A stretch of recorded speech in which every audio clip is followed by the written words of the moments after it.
All right, we are really close to being done with Unit 8. So we got a little bit more math in Unit 8 to cover, and then we're going to Kahoot, and then we're going to boogie on to Unit 9. And we'll get through Unit 9 today, and we'll get started in Unit 10. So it's going to be a big day. We did residential commission math last week. So remember we looked at our commission map. That kind of shows us the split, shows us how commission is divvied up. You take the split, the total commission split, you split it between the firm that's working with the seller and the firm that's working with the buyer. And then once you have the side split, then you split it again between the firm and the agent. Guys, please remember, it's not your commission because it's not your listing agreement. It's not your client. You with me? So it's the firm's commission, and the firm shares their commission with you. I can't tell you how many years in my admin days I have agents, the firm took my commission. No. The firm gives you their commission. Remember, it's their agency agreement. So once you affiliate with your firms, remember, all commission splits are different. All compensation plans are different. So once you affiliate with your firm, even as you're interviewing, when you guys are talking to different firms, you're going to learn about the different compensation plans and what your split is going to be. I always suggest that you guys learn how to calculate your commission. You'll have an admin and administrative processing that for you. But bottom line, don't you want to make sure your check is right? Your administrators, they make mistakes too. So learn how to calculate your commission so you can make sure your money's right. Back in my admin day, I would hand agents their commission worksheet, and I'd say, look this over, and if you're good, sign off on it. The agent, oh, that's okay, I trust you. Okay, all right, thank you. How kind is that? But this is your money, so make sure it's right. Residential commission math is typically what we saw last week. Commercial commission tends to be paid a little bit differently. And with commercial commission, we use something called the graduated sales commission. Now, I don't have a formula for this. So we just got to kind of jump in and do it. I don't know how you guys get in the pool, but I hold my nose and just jump in the deep end, right? So that's kind of what we're doing, with graduated sales commission. Again, this is what we see with commercial commission. So first, let's just read the problem. A firm pays their brokers a commission based on the graduated sales commission plan. Per the agreement, the firm will pay 5% commission on the first 200 of the sales, 3% on the next 200,000, and 1% on any amount over that. How much commission will the firm receive on a sales price of $900,000? So we're going to break this down into increments, if you will. You're paid on different increments. So with graduated commission, you start with the sales price because we're still always paid off of the sales price. Can you guys see that okay? Is that yellow? That's not good, is it? Hang on. There we go. That's better. So 900 is our sales price. 900,000 is our sales price. And that's what we're always based off of, usually is going to be the sales price. So now we're going to break down this 900,000 in increments. So the problem tells us, and they're all different, that the first 200,000, we're going to be paid 5% commission. The next 200,000, we're going to be paid 3% commission. And then we're going to be paid 1% on any amount over that. So if you start with a sales price of 900,000 and you deduct 200,000 and you deduct 200,000, what am I left with? And you can show me on your hand if you'd like. Yeah, so you take 900,000, you minus 400,000, and anything over that is 500,000. So any amount over that will be a 1% commission. Everybody see what we did? We have a sales price of 900. You're paid 5% on the first 200, 3% on the next 200, and 1% on any amount of that. So it's graduated, it's in increments. So now We just take 200,000 times 5%, and I get $10,000. We take 200,000 times 3%, and we get 6,000. And then we take 500,000 times 1%, probably get 5,000. And then you just add it up. So how much commission is the firm going to receive? $21,000.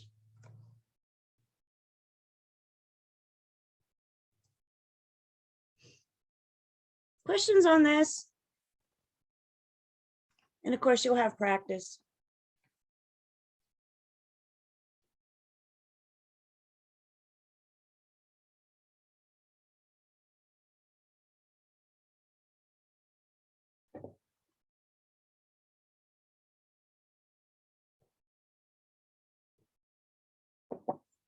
Anybody thinking about commercial? Considering going into commercial? Not many. I'm going to page 2. Hang on. No, maybe one, maybe. Just I was curious. thinking getting my feet wet with residential first. I don't know if that's a good idea or not. There's no wrong way to do it. I will tell you this, commercial is a totally different beast. So once you nail residential, be prepared to relearn commercial. It's just totally different how it's handled, contract to closing, even as far as marketing and advertising. There's a lot of networking involved in commercial. You don't know me, I'm all about training. So no matter what avenue you go, I get the proper training. Everybody good on graduated sales commission? Everybody see what we did there? Okay. So the last piece of math in Unit 8 is what we call seller net. And do you think it's common at the listing appointment for the seller to look at you and say, if we sell my house for X amount, how much am I going to make? If we sell my house, what's the amount of check that's going to be in my pocket when this is all said and done? Do you think that's a common conversation sellers have? Absolutely. Absolutely. What about a seller looking at you saying, I can only sell my house if I can make X amount? Like if you can't put X amount in my pocket, then I can't afford to sell. Do you think that comes up sometimes too?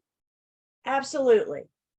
So we need to be familiar with how to help the sellers calculate their net. So hear me, seller net is the money they're going to make for it once they pay off all their liens, they pay off all their dues and expenses, they pay me and you. When it's all said and done, seller net is the amount of money that they're going to have in their pocket from the proceeds of their sale. For your test, what you're generally going to see, you're going to be asked to find the sales price. When we get into Unit 21, we're going to talk a little bit more about calculating how much the seller can get, hopefully from closing. Obviously, this is assuming the seller's not underwater. If the seller owes more than the house is worth, then they have to bring money to closing. Okay, if they owe more than what we can sell it for, then we have to bring money. Remember, I guess it was Unit 8, we looked at our listing agreement and we asked the seller to list all their mortgages and their approximate balances.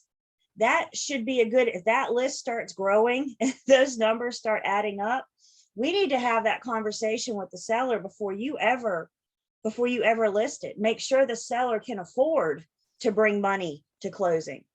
Make sure the seller can afford to close, because I can't imagine a worse scenario than you listing the property, you putting in your marketing and advertising dollars, you getting a buyer, getting it under contract, going through that process, just to show up at the attorney's office on closing day for your seller to say, I don't have that money. I can't afford to do that. Now they're in breach and you did all that work for nothing. So you guys want to have this conversation up front with your sellers? Have them help them know where they are, where they stand, as opposed to wait until you get to the closing table? Absolutely. So with seller net, before we can talk about seller net, let's first talk about some things that are some seller expenses. Things that the seller typically pays at closing.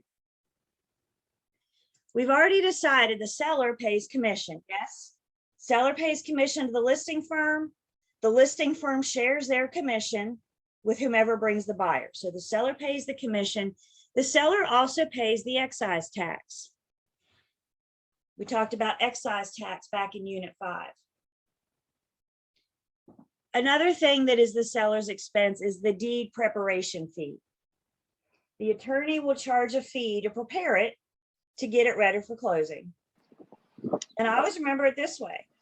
When it's when it's being prepared for closing, it's still the seller's deed. That deed hasn't changed hands yet, which is why the seller gets to pay the deed prep fee. Did I have a question?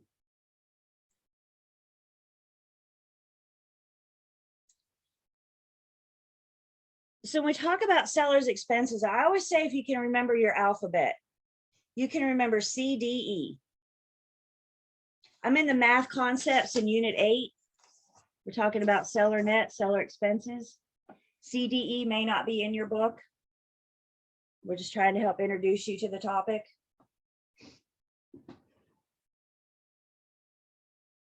So CDE, commission, deed prep, and excise tax. In addition to CDE, the seller is also responsible for paying all their mortgages, all their liens, right? Any outstanding debt that they have, that has to be paid before they can get paid, before they can convey the property. What if they agree to do any repairs? What if they agreed to pay any closing costs? So CDE plus all their debt. Delinquent taxes. What if your seller never paid 2021 taxes? That's going to be collected at settlement before they get paid. So they got to pay everything off before they get their net. So our T-bar for doing seller net, the number on top is going to be all the seller's debits and expenses. CDE, no, except C. Debits and expenses on top. So D and E, don't worry, I'll get you paid in just a second. Debits and expenses, D and E, deed prep and excise tax, mortgages, liens, delinquent, outstanding. To their debits and expenses, we're going to add their net. Seller's net is how much do they want to make after this home sales? After the deed is recorded and it's a done deal, what's the amount of check that they're going to get from the attorney's office? Sales price goes on the bottom left. Seller's rate, seller's percent. Let's talk about this for a second. Imagine, if you will, this is a pie. And let's imagine this pie represents the sales price. The whole pie, the whole sales price is the seller's. And they're going to take a small piece of their pie and they're going to pay you a commission. So of their pie, you get a little sliver. Anything that's left is the seller's percent, the seller's rate. So commission is not figured on this number on top. Commission is figured on the seller's percent as they're giving you a piece of their pie. So if the whole pie represents 100%, and let's say they're giving you a piece of their pie, they're giving you 5%. What's going to be the seller's rate? They're giving you a small piece of their pie. So the seller's rate, the seller's percent, means they get to keep whatever's left. When it comes to seller net math, that 95% is the problem topic. So I suggest you draw the pie. I suggest you show that sliver being gone towards the agent. When you're doing seller net math, put on your seller's hat. Pretend to be a seller, right? When you wear a hat, it's all about me, right? So if I'm the seller, it's all about me. Me. Who do I care about? Me. I give you a piece of pie, great. What's left for me? What's in it for me? And in this case, what's in it for me is that 95%. Any questions on the formula?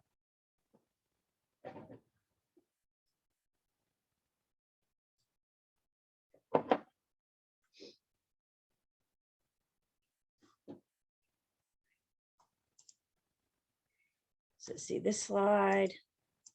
Yeah, that's just our pie. So let's look at a problem together.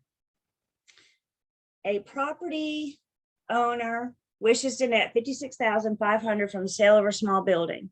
The seller must pay off her existing mortgage of $115,000 and has agreed to pay the listing firm a 7% commission. What is the minimum selling price required under these facts? Why don't you guys take just a few minutes, use your T-bar that I just gave you, use your pie, and just see what you can do. Take just a few minutes and see what you can do.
Be about another minute.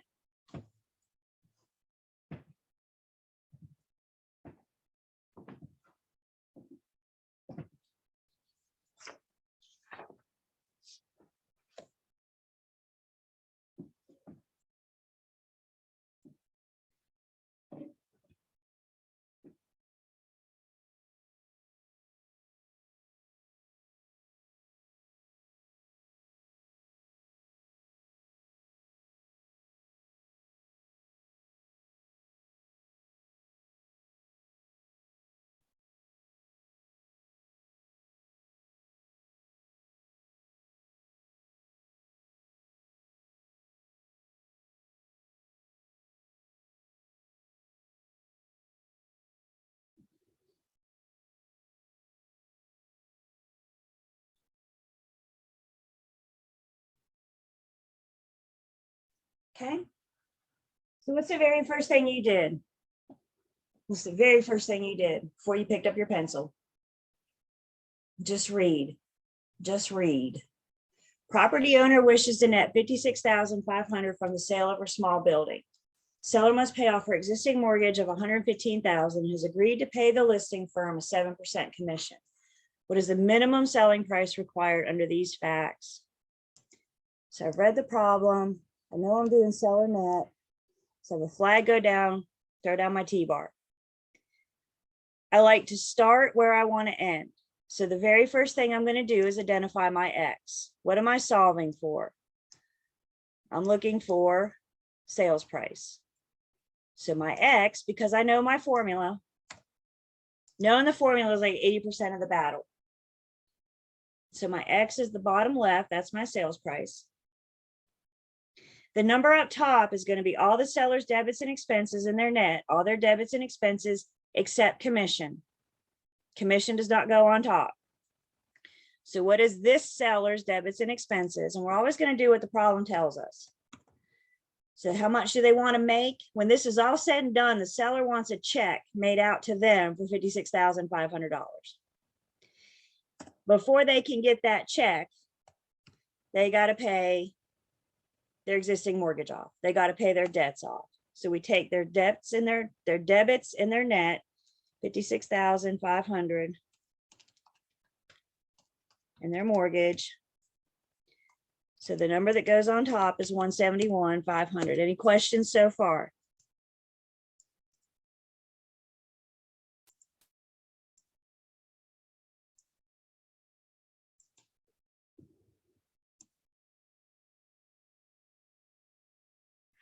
Now we got to figure out the seller's rate. The seller of their pie is giving you 7%.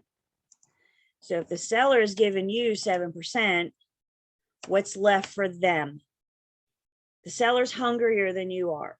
So the seller gets the bigger piece of the pie, right? So if they're giving you 7%, what's left for them is 93%. The back fourth line means divide. So you take 171,500, divide it by 93%, and I get a sales price. And it looks like we all rounded differently. So that's what you got on your calculator. Just don't get carried away with rounding. We're going to talk a little bit more about rounding when we get into Unit 21. Julie, So in order for, yeah. would you mind writing an equation without the T-bar, please? Like this.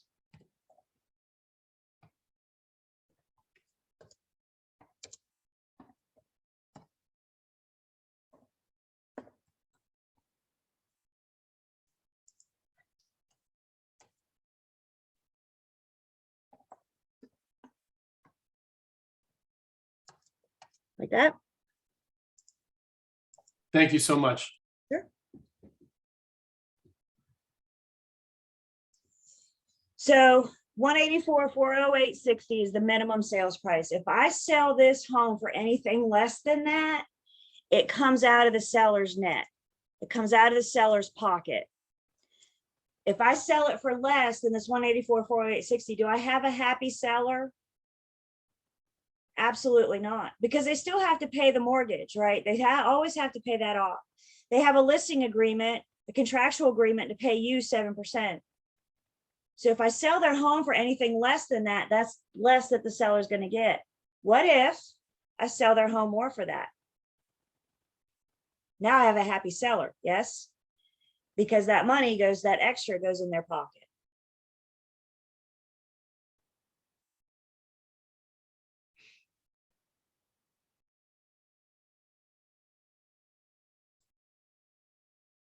There we go. So now that I have this minimum sales price, at this point, I'm still not ready to make the seller any kind of guarantee. I'm not going to promise I can sell their house for this just yet. Now that I have this number, now I'm going to pull, remember we talked about our comparative market analysis last week.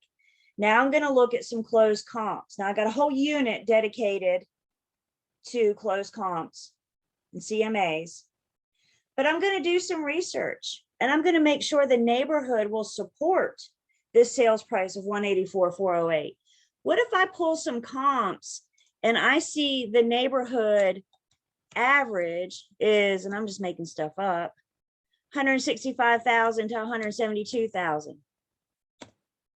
That's what my comps tell me.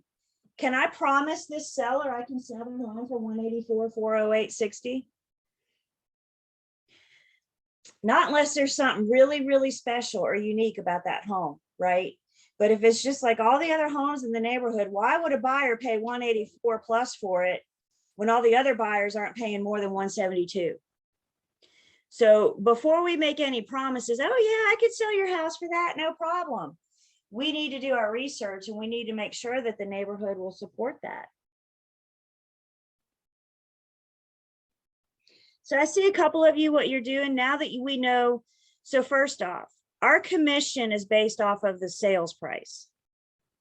So if you were to calculate your commission, now that I know the sales price, that's going to be your commission. And what some of you are seeing or tell me in the chat, and I appreciate you sharing with me, you're trying to add our commission to this number on top. Our commission does not go in this number on top.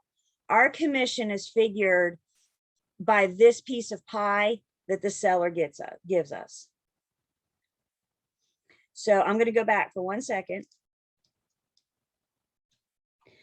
Our formula tells us that we look at the seller's debts and expenses, everything except commission. Commission does not go on top.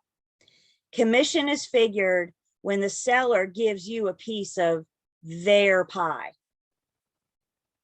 Okay, the sales price is the seller's pie, and they're giving you a piece. So by doing this 93%, we've accounted for our 7% commission.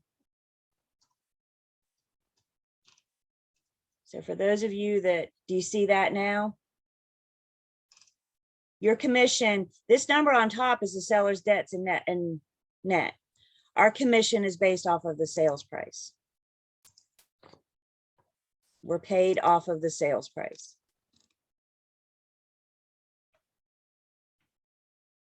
Question came in about comp and property in this market right now. Comps are off. Oh, you betcha. It's a good time in this market. Y'all are coming in at a great time.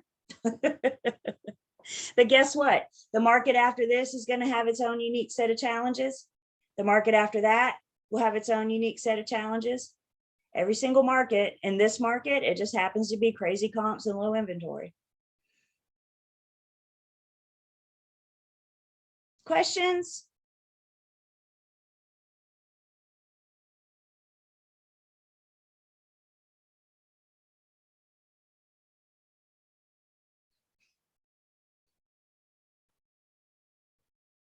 That's right, James. The only thing consistent in this industry is change. The only thing consistent in this industry is change. I will stay on after the call today and work another seller net problem. So if you guys want to hang on with me, we can do one after class. And I got plenty of practice for you. Step one is knowing the formula.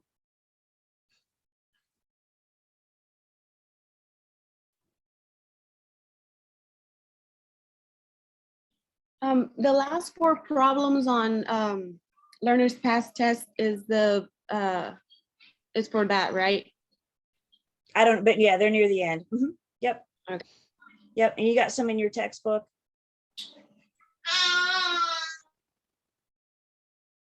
Okay. We good? Can I erase? Going once, going twice. All right. That wraps us up for Unit 8. That actually wraps us up for agency. Moving on today. So those key terms in Unit 8, that key point review, it is a good review. And then the student quiz, 248 to 251.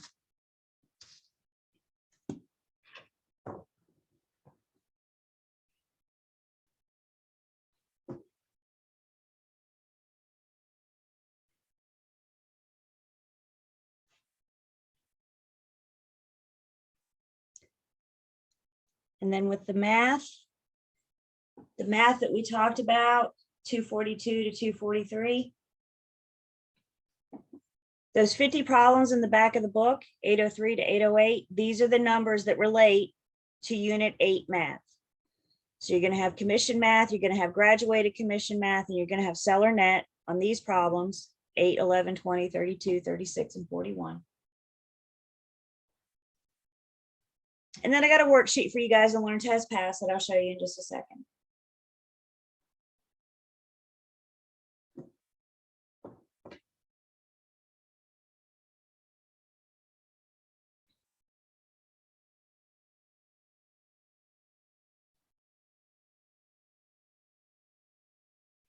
So if we look in Learn Test Pass, under the Unit 8 material, Unit 8, Learn Test Pass, I got a commission and seller net math worksheet. So there's commission problems, there's seller net, there should be graduated commission on here. Practice, practice, practice. And of course I include the solutions, but you know, studying the solutions doesn't help you. Try it first. And then have the solutions as your guide. And remember, I'm always here to help. Questions?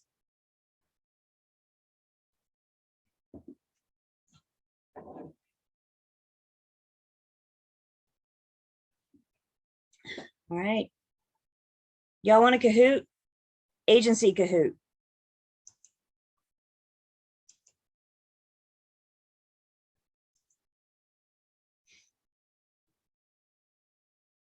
Let's get your phones. Let's see. This Kahoot is on unit 7 and 8. There's no math in this Kahoot. I would not put math in Kahoot.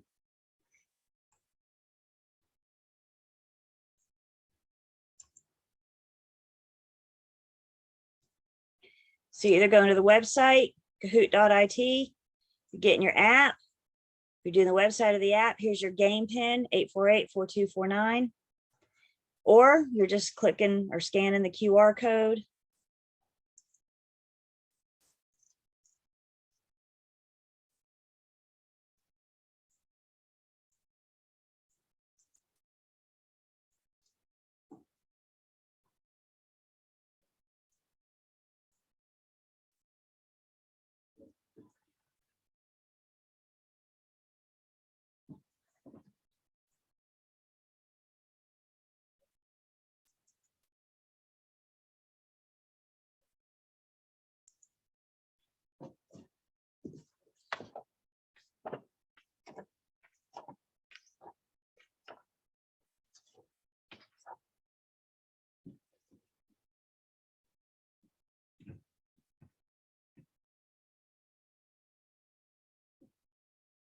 Give you a few more seconds to get in if you want to play.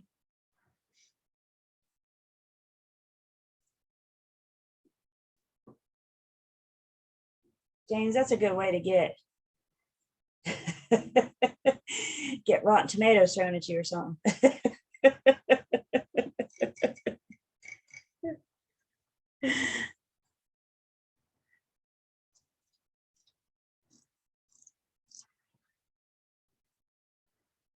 Okay.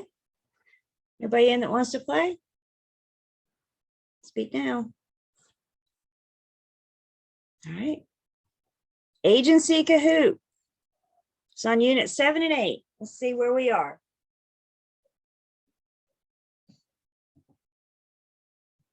A broker is permitted to represent both the buyer and the seller in the same transaction when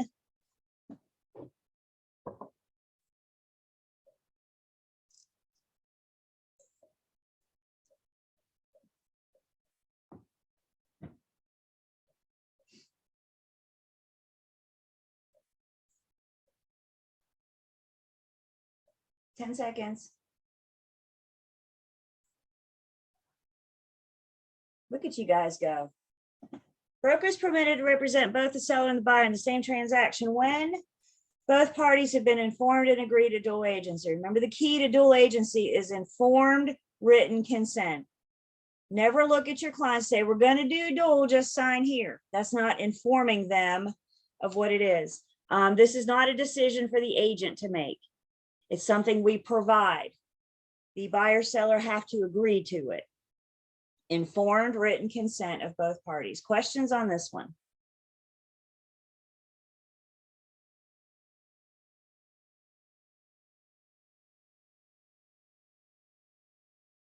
Okay.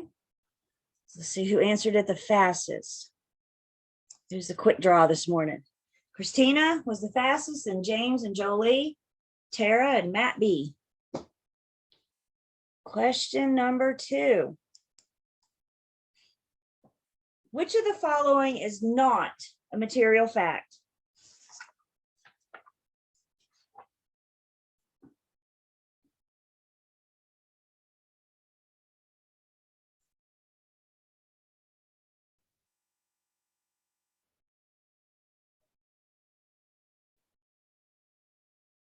Ten seconds.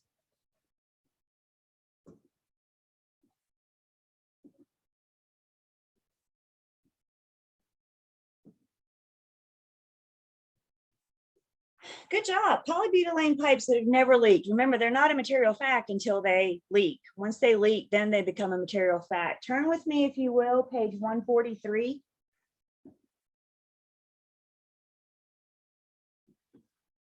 Page 143.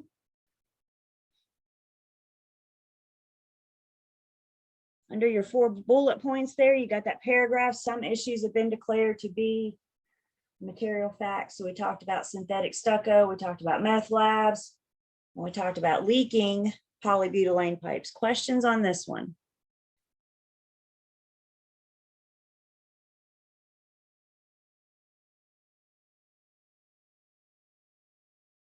The imminent widening of the road in front of the property, that would be a fact relating directly to the property. It's not necessarily on the property, but it's in front of the property, so it could directly affect the property.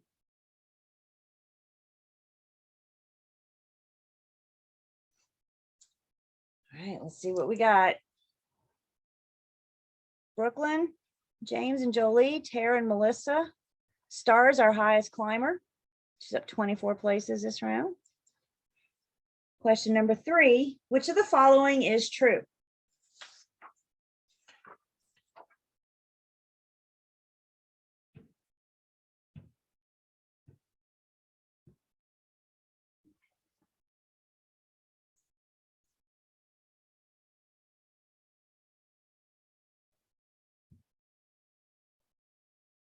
Ten seconds.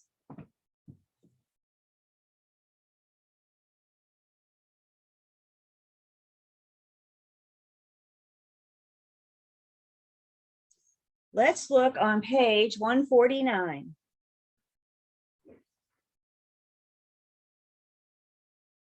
The universal agent is the unicorn. You're not going to find this in a real estate transaction. The general agent has some power. They have some ability to make decisions. The general agent, the relationship is that between the agent and an owner, when that agent is acting as a property manager. So a property management situation. And the other example of the general agent, I'm on page 149. The other example of the general agent that we talked about was your relationship with your firm. Your relationship with your firm, you have some decision-making ability. You have some power. For example, as we talked about in Unit 8, as a general agent with your firm, you can sign a listing agreement on behalf of your firm. You can sign a buyer's agency agreement on behalf of your firm. Why are you allowed to do that? Because you're a general agent. You have some authority. And then the special agent is sales. So special agents have no power. Special agents are working with buyers and sellers. Questions on this one?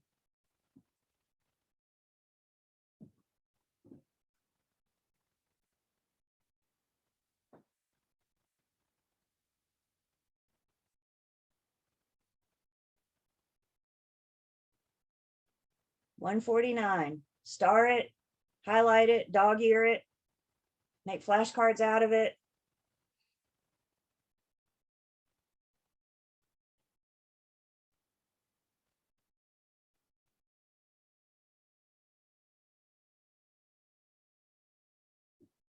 Okay. This might have shaken some things up a bit. Let's see. Christina came back on top. Star, Tosh is on fire this round with 3 in a row. Brooklyn and James.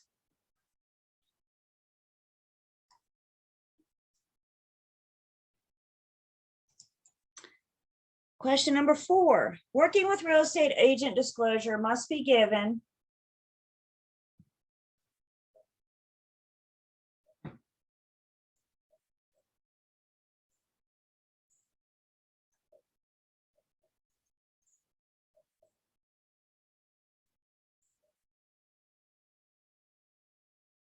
Ten seconds.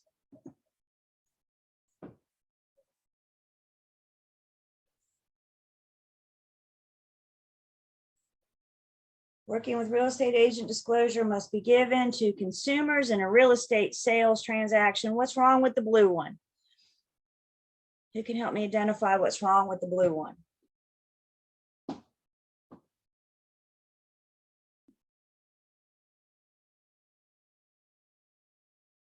No, not oral. There we go.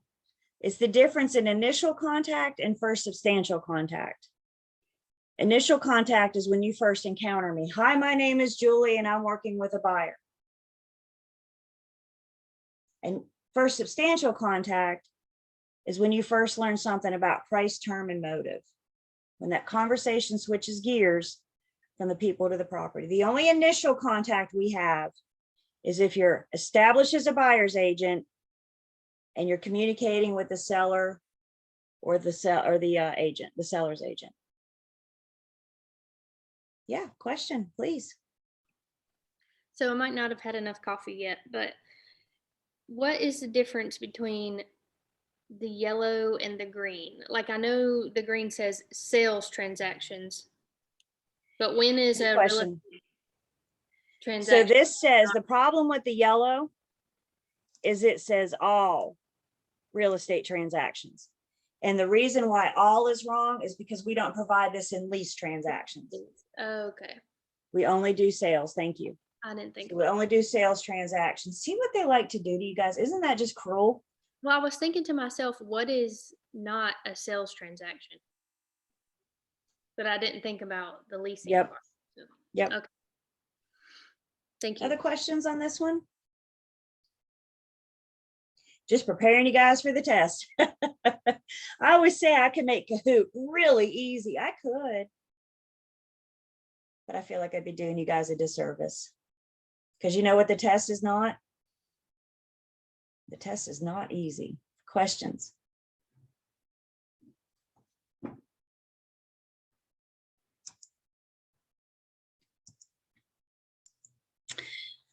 So let's see. Christina stayed on top. Ashina, did I say that right? Where's Ashina? Let me get a thumbs up or a thumbs down from her. There she is. I did good. Thank you. Ashina, Drew, Star, and Brenda. Christina's on fire this round.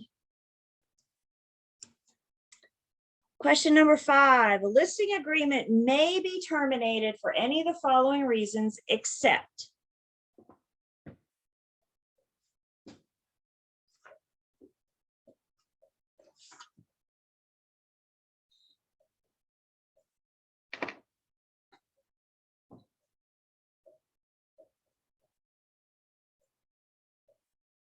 Ten seconds.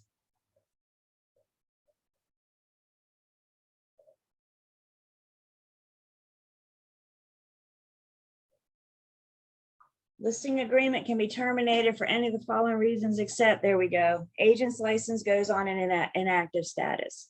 It's not the agent's listing. I think we're good with this. It's who's listing? It's the firms. So if the agent loses their license for whatever reason, it'll just be reassigned. The firm will keep it with them. Questions on this one?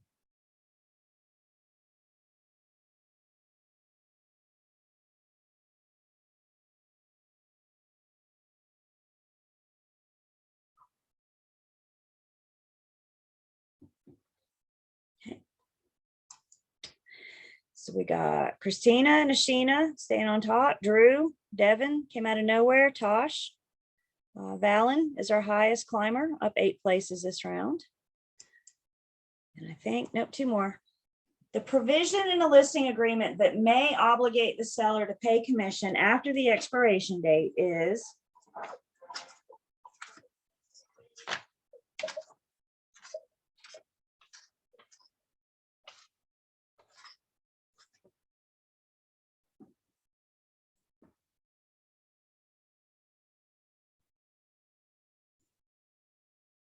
10 seconds.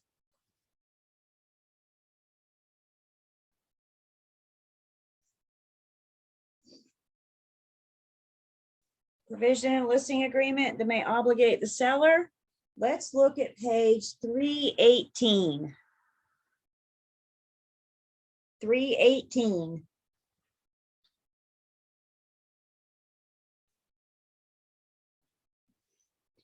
The override clause, also known as the extender clause, also known as the protection period. 3 words, all mean the same thing. Isn't that fun?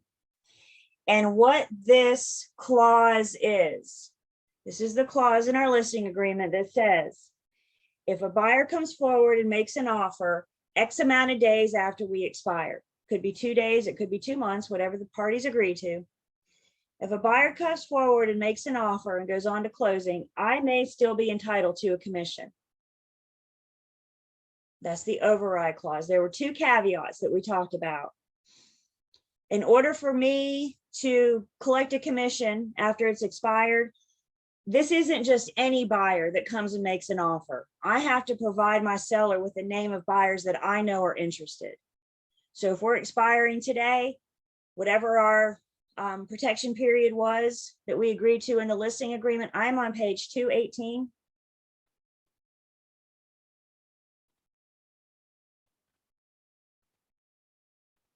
I have to provide the seller with the names of the buyers. This isn't just any old buyer. I have to say, Mr. and Mrs. Smith are interested. I apologize. I apologize. 218.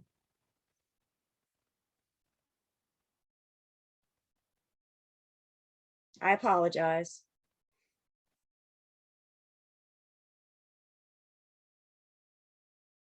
I'm sorry.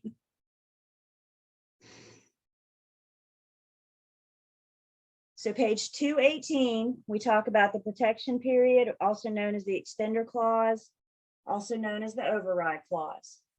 If X amount of days after expiring, Mr. and Mrs. Jones come forward and make an offer, my commission is protected. The other caveat to this protection agreement, I'm not going to get paid if the seller lists with another firm. So if we expire today and the seller lists with another firm tomorrow, then I'm out. Because that new firm now has a current listing agreement.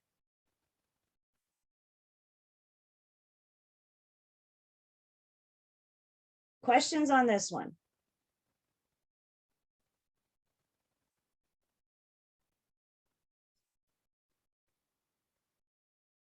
Override clause, also known as the extender clause, also known as the protection period.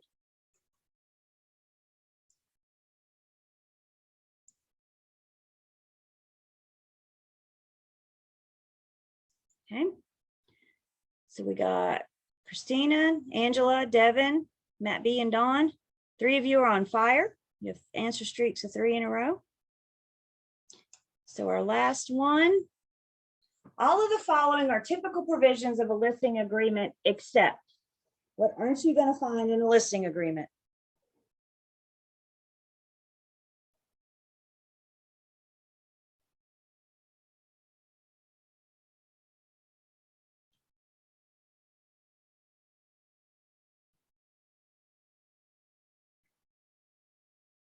Ten seconds.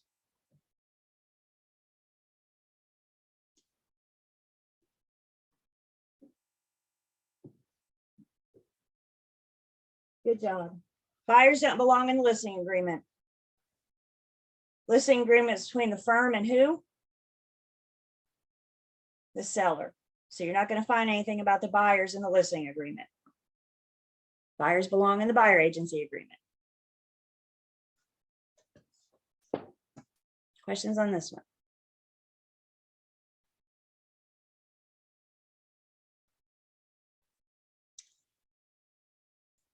Our podium winners are the big reveal.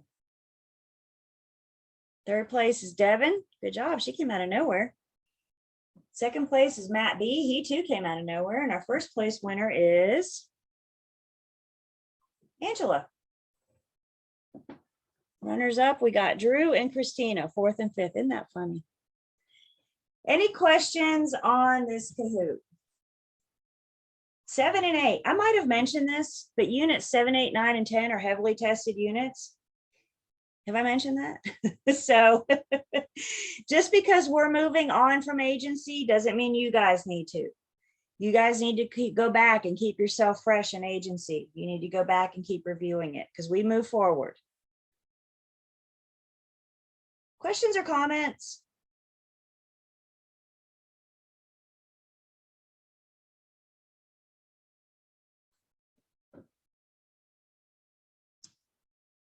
Okay. So let's go ahead and take our first break. And when we come back, we're going to jump right into unit 9. So 10 minutes.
All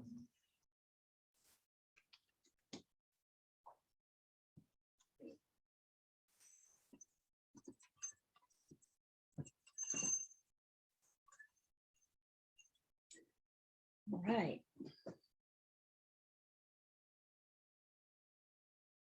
We're back.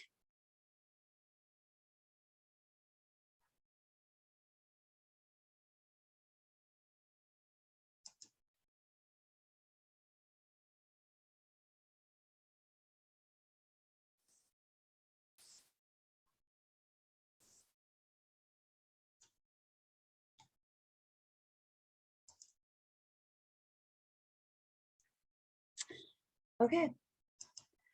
We are ready for Unit 9. So while 7 and 8 were our agency units, Units 9 and 10 are our contract units. So Unit 9 is basic contract law. Please note the word basic. We're not in law school. We're in real estate school. However, in real estate, we work with contracts on a daily basis. So we need to have a basic understanding of how they work because we're involved in them. Guys, please, please, please note the word basic. First year law students spend an entire semester in this unit. You and I are going to blow through it in about an hour and a half. There's a lot of terms, there's a lot of words in Unit 9 that we just need to know what they mean. So Unit 9 could be a good candidate for flashcards, understanding these terms. So in Unit 9, we're going to discuss basic contract law. We're going to talk about the essential elements of a contract, what's considered a valid contract that'll stand up in a court of law. We're going to define some contract concepts. So again, lots of words in Unit 9. So the very first thing we need to do with basic contract law is define a contract. And you can write this down if you want, but it's on page 254, the second paragraph, word for word. I have no shame. A contract is defined as a legally enforceable promise or set of promises between legally competent parties supported by legal consideration to do or refrain from doing a legal act that must be performed for which the law provides a remedy if a breach of a promise occurs. Do we see a common theme in this definition? Do you see a common theme? We see lots of legal, don't we? A contract is a legally binding agreement.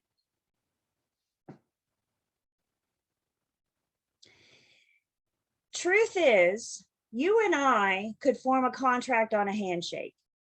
We could come to an agreement, say, yeah, man, that sounds cool. Shake each other's hands. The problem with that is when one of us does or doesn't do what we promised to do. And the only thing we have is a handshake. We take that handshake to the judge, say, but Julie didn't do what she promised me to do. The judge is going to say, show me your written contract. We're going to say, we don't have one. The judge is going to rule you out.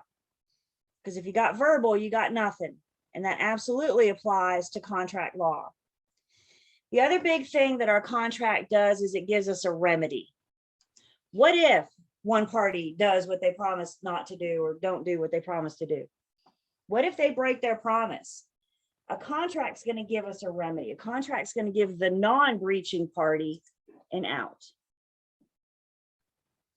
So our definition of a contract, lots of legal in there. Contracts are voluntary. You can't force somebody to enter into a contract. They're going into the contract voluntarily. Contracts are generally an agreement for a promise. I'll do this if you promise that. Contracts are formed between legally competent parties. Legally competent meaning they need to be viewed by the law as capable of making a legally binding decision. We're going to talk more about that in just a second. Contracts have to be supported by some form of consideration. There are no free promises. Often, consideration in contracts are money. For example, our offer to purchase and contract that we're going to look at in Unit 10. The consideration in our offer to purchase and contract is the purchase price. Please don't get it stuck in your mind that consideration is only money. Consideration is anything of value. Consideration is anything of value. Consideration could be for love and affection. Consideration could be in exchange for free rent. Consideration could be 5 goats. Whatever you determine valuable is the consideration that supports the contract. And contracts have to be for a legal act. You cannot have a legally binding contract for an illegal purpose. If my drug dealer shorted me this week, I can't take him to court, can I? I mean, I can try, but I'm going to get us both in trouble. So it's got to be for a legal act. So the next few slides are defining words, just defining words. We need new drug dealers, don't we? So just defining words, starting on page 254, it's talking about express versus implied. We talked about express versus implied in unit 7 and 8. An express agreement and express contract, the terms are stated, they're clear. We know the terms of the contract. Express and basic contract law can be in writing or oral. Remember, this is basic contract law. So express, the terms are clearly stated, they're in writing or oral. An implied contract is demonstrated by your actions. You act like you're my agent. You act like you're buying my house. There's no express agreement. Terms are not stated. Let's say tonight you guys go out to dinner and you go to a restaurant and you sit down and the server comes over and takes your order. They take your order back to the kitchen. Kitchen prepares your food. They bring it out, you eat it, and then you pay. It's pretty much how it works when you eat in a restaurant, right? When the server takes your order, do they look at you and say, now you're going to pay for that, right? When the server takes your order, it's implied that you're going to pay for your meal. It's implied that once you're done eating, you're going to pay for that meal that you ordered. That would be an example. And as you guys can imagine, anything that we have in real estate is express and it's got to be in writing. If you got oral, you got nothing. So what we do in real estate is express, the terms are stated, but specifically they are in writing.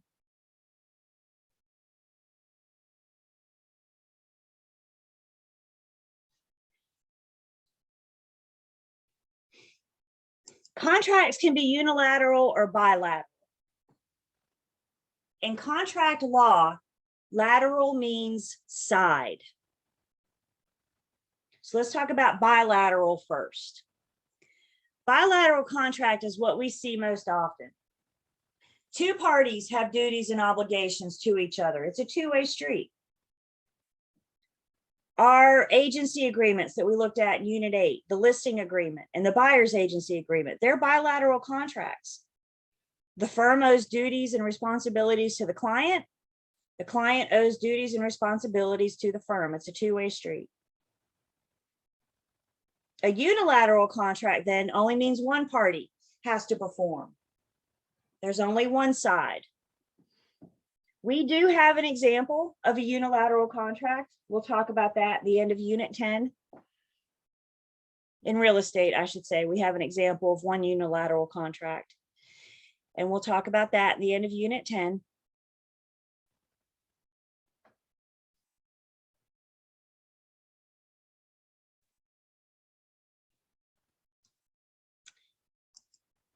Contracts can be executed or executory? An executed contract has been fulfilled. All the promises have been made. In real estate, the deed changes hands, the seller's paid. An executed contract is a done deal. An executory contract is one that's still in motion. In real estate, we have the contract to closing process. What happens from the day we go under contract to the day we close? We're going to talk about that in Unit 21. But that contract is executory. It's still in motion. Please make a note. Executed can have two meanings. Isn't that fun? Executed could refer to the fact that the contract has been signed. If we go under contract today and you call me and you say, our contract is executed, we just went under contract today. I know there's no way it can be closed, right? When you tell me it's been executed, I know that it's been signed. You need to use your context clues. Figure out if you're talking about executed being signed or executed being closed, being a done deal. So let's look at an example. The seller and a buyer signed, i.e. executed, a purchase agreement creating a legally binding contract. The closing took place 6 weeks later. Prior to closing, the contract was executory, meaning that its terms remained to be performed. With the completed real estate closing, the contract became executed because the contract terms have been fulfilled.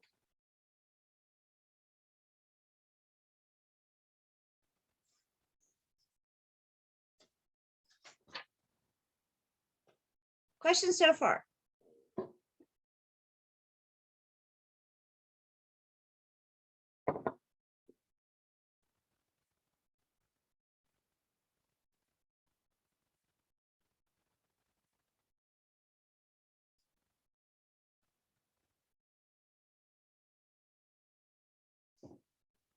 Once you guys take just a few minutes and either take a picture of this slide or jot it down. If you jot it down, just please do it quickly.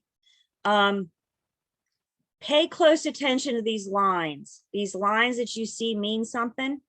So just taking a picture is good, but we'll talk about it in just a second.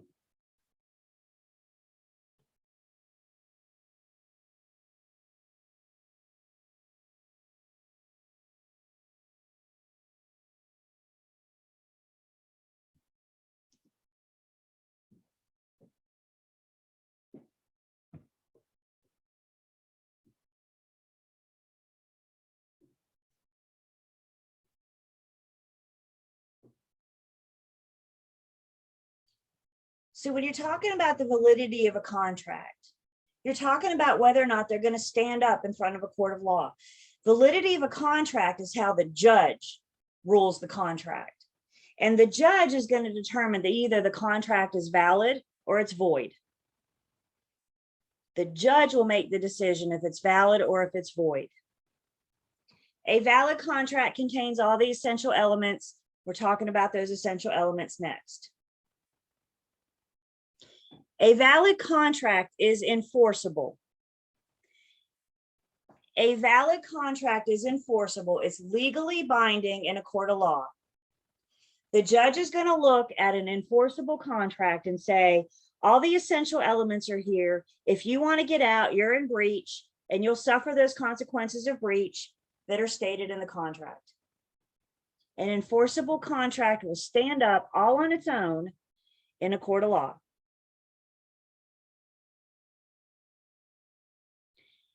A valid contract can also become voidable. The contract is still valid. That's what these lines mean. The contract is still valid, but it becomes voidable because one party, voidable is only one party, has the right to stand up and say, I don't have to carry through with the terms of the contract. The contract is just fine. It's voidable because one party. We're going to talk some examples about this in just a minute. But one example in North Carolina is anybody under the age of 18 is considered a minor. A minor could enter into a valid contract, but the judge can't force the minor to close. The minor could make the contract voidable if they go stand in front of a judge. One party has the option. In that example, it would be the minor. The minor takes the contract to the judge. The judge says, well, this contract's valid. How old are you? The minor says, I'm 17 and a half. Judge says, this contract is voidable. You can't be forced to carry through with the terms. Again, we'll talk more examples about voidable in just a second. A valid contract can also become unenforceable. If a valid contract is unenforceable, then either party can go stand in front of a judge and say, I don't have to carry out with the terms of this contract. Voidable is one party, unenforceable is either party. And an example of an unenforceable contract is that oral agreement, that handshake that we talked about. You and I come to an agreement at a handshake. I do something to make you mad. You go to the judge and you say, I want her to pay. The judge says, show me your contract. You say, we don't have it. We did it on a handshake. The judge says, this is unenforceable. It can't be forced because we don't have it in writing. So valid contract, again, it contains all the essential elements. There's nothing wrong with the contract itself. A valid contract can either be enforceable, can become voidable, or it can become unenforceable. Here's the fun thing about these. Because the contract is valid, if the minor or the handshake do not go to a judge to make it voidable or unenforceable, this could go on to closing. This could go on to completion because the contract itself is valid. In order to make it voidable, that one party has to go to a judge. It doesn't just become voidable all on its own. The judge has to make it voidable. Unenforceable, we could go on to completion. It only becomes unenforceable because either party goes to the judge. Questions so far?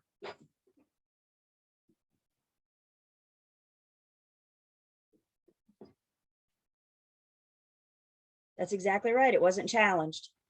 Only the judge can make it voidable or unenforceable. If nobody goes stands in front of the judge, we got a perfectly valid contract that could go to completion, could go to the end. So if a valid contract is one that contains all the essential elements, a void contract is void because it's missing one of the essential elements. A void contract will not stand up in a court of law because something's wrong with the contract. In a sense, you had no contract at all because you're missing one or more of the essential elements.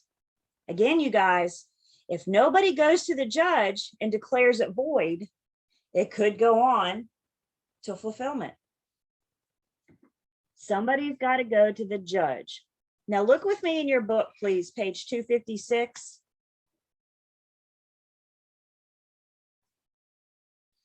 First off, on 256, there's figure 9.1, which I kind of like that little abbreviated version of what we just talked about.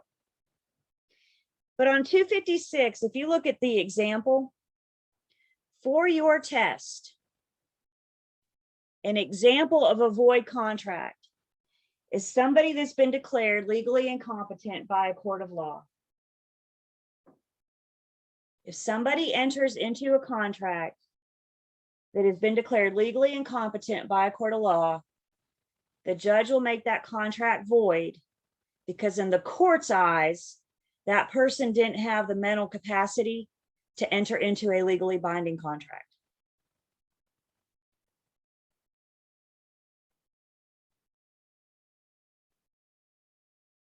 Questions?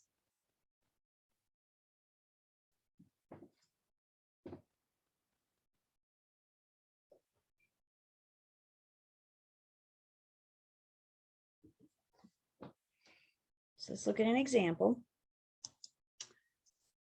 Steve and Ted orally agree that Ted will sell his home to Steve for $175,000. Neither Ted nor Steve can enforce the oral, neither Ted can enforce the oral contract against Steve, nor Steve against Ted. Ted and Steve may voluntarily carry out their agreement and complete the sale, but if either refuse it, the other has no legal remedy. Why? Because it was oral. We don't have anything in writing. It's unenforceable.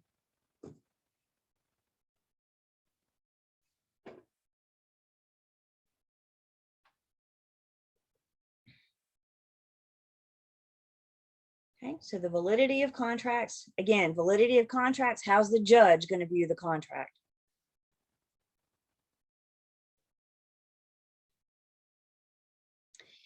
And as we mentioned, the judge is going to look for these essential elements. Remember back in Unit 5, we talked about essential elements of a valid deed. And when we talked about essential elements, we said like these are the required ingredients. So think about making a cake. You have to have certain ingredients to make a cake, right? You need flour, you need egg, you need water, you need oil, whatever else the box tells you to do. So you have these essential elements, you have these required ingredients, and it's the same thing with a valid contract. In order for a judge to determine if the contract is valid or not, they are looking for these essential elements.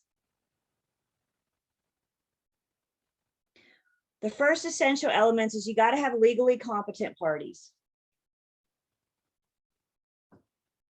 As we said, if, for example, the minor can enter into the contract, the minor can also make the contract voidable. Somebody that's drunk or intoxicated at the time they enter into the contract, they later could make the contract voidable. They could argue that I wasn't in my right mind when I signed this contract, and the judge could rule if they have to carry through with those terms or not. Mutual assent, we're going to spend a lot more time today talking about mutual assent. Mutual assent is the meeting of the minds. It's the offer and eventually the acceptance. Two parties have to agree to enter into a contract together. An offer is made, it's considered, it's eventually accepted. We've got mutual assent, meeting of the minds.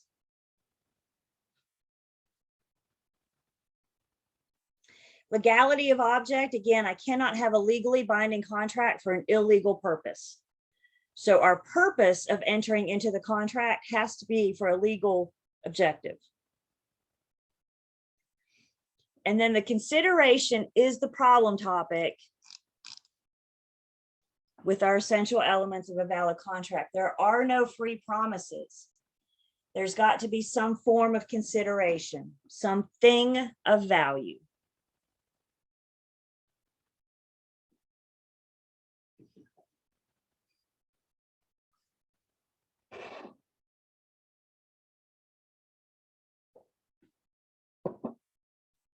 So our essential elements, again, this is what the judge is looking for. We're getting ready to talk all about meeting of the minds. A rejection would be an example. We're getting ready to talk all about meeting of the minds.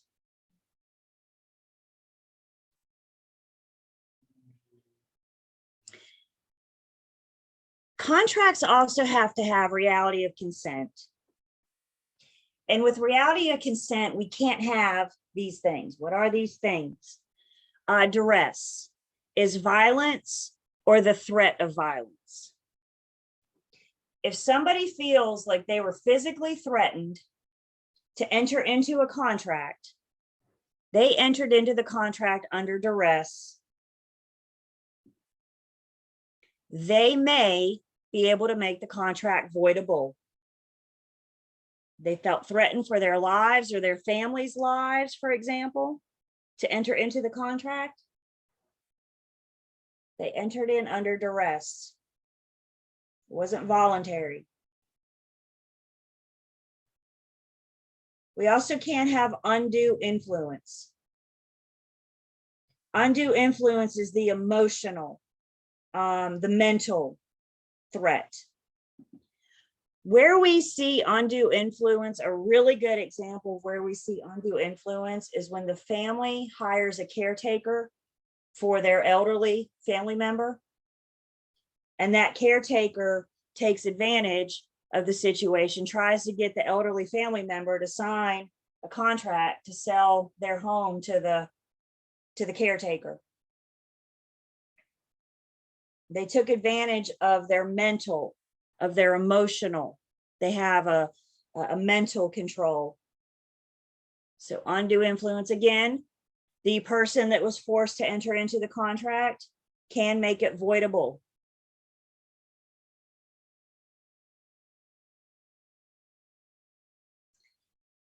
In contract law, misrepresentation and fraud are both lies. The difference between misrepresentation and fraud is intent. Let's say I have land for sale. I think I have 10 acres. When I bought it, I thought I was buying 10 acres. I never bothered to have a survey done. So I just trusted that it was 10 acres. I advertised 10 acres.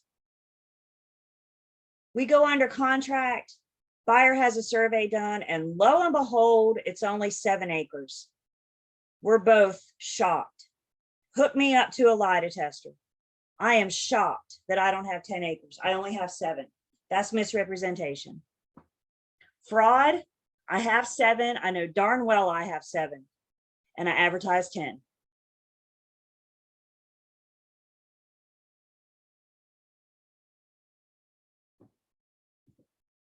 Either way, fraud or misrepresentation, the party that was lied to can make the go to the judge to have the judge make the contract voidable.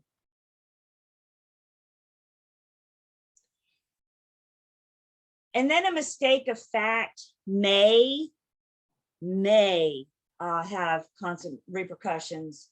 A mistake of fact is just a unilateral mistake.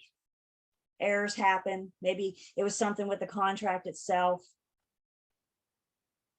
Mistakes of fact don't always release the parties from their obligation. Again, that's up to the judge.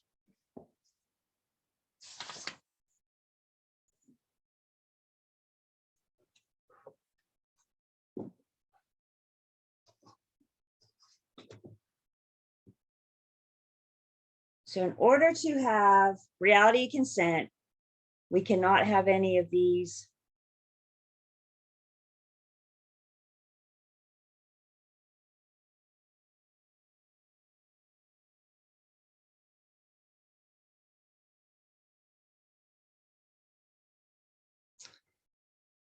We good so far?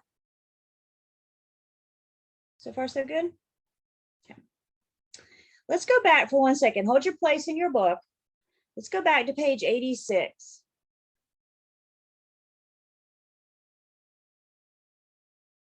Page 86. Remember we first met this little chart at the bottom of page 86. We talked about the giver of the document and the receivee of the document. We're going to start now looking at the offeror and the offeree. I know your book has buyer and seller. I don't want you guys to get so hung up in buyer being the offeror, seller being the offeree. What I want you guys to train your brain from the beginning. When you see offeror, that's the person giving the offer, the creator of the offer. When you see offeree, that's the person receiving the offer. 98.5% of the times, the buyer is the one making the first offer to the seller. But there have been cases where the seller can make an offer to a buyer. The majority of the time, buyer's making the offer to the seller. But for your exam, I want you guys to see offeror not as buyer or seller. Does everybody hear me? Don't see it as buyer or seller. Offeror is the giver. Offeree is the receivee.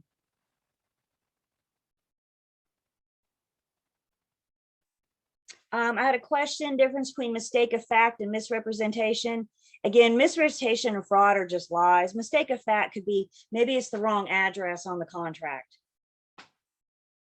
It's just a mistake. Maybe I spelled somebody's name wrong. Mistake of fact is rarely going to be an out. Well, we'll let the judge decide that. So going back to page 258, some words to define. The offeror is the giver. More often than not, the buyer. The offeree is the receivee of the offer. So let's consider what I call the line. We're going to kind of build off of the line as we go. So in our example, the buyer is making the offer to the seller. The buyer is the offeror. The seller is the offeree. Anytime an offeree receives an offer, they always have three choices. An offeree always has three choices. They can accept it, they can reject it, or they can counter it. Every single time you receive an offer, you got three choices. Accept it, reject it, or counter it. If you accept it, you're agreeing to all the terms exactly as they are. Exactly as they are. There are no changes with acceptance. You agree to all the terms exactly as they are. If you reject it, the offer is dead on the table. A rejection is a flat out no. Both parties go about their lives as if this never happened. Nobody's out any money. Nobody's out anything. I look at it. I say I reject it. It's that easy. We're done.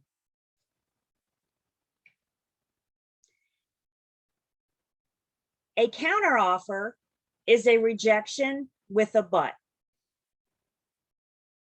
I'm good with all of these terms, but the purchase price.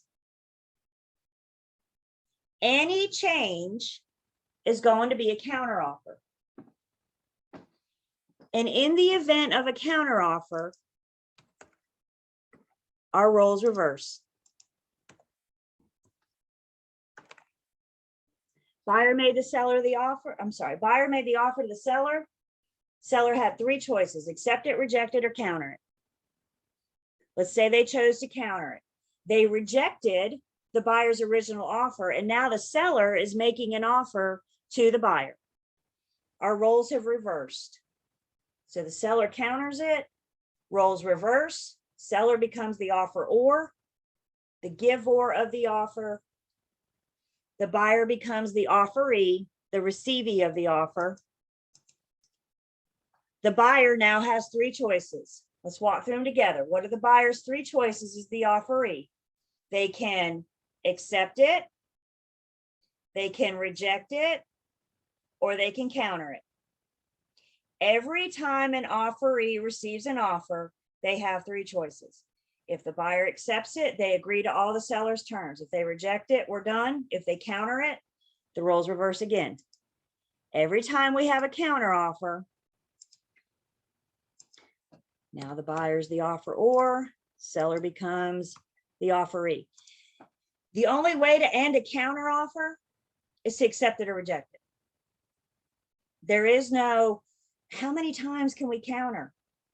Ideally, what you have in negotiations, when we're countering, the throws in negotiations, ideally what you have the seller starting up here somewhere, and you have the buyer start, seller wants this much purchase price, buyer wants to pay this much purchase price. Does that sound about right? They're apart, they're divvied on something. And hopefully every counter is getting us closer and closer and closer together until we get to this point where we have nothing else left to negotiate, nothing else left to counter, at which case the last offeree will eventually have to accept it or reject it. We're going to spend more time with this in Unit 10, so we'll see this again, this scenario. Right now, let's know the offeree's three choices. Let's do it again together. Make sure it's in our brains. This is fun. We ready? The offeree can either accept it, reject it, or counter it. They always have three choices. And every time they counter, a counter is a rejection. A counter offer is a rejection. It's a rejection with a but. And every time they counter, the roles change. The offeror becomes the offeree becomes the offeror. Questions so far? And this is our meeting of the minds. These are how the two parties come together and agree to enter into a contract together. An offer is made, it's considered, and hopefully it's eventually accepted.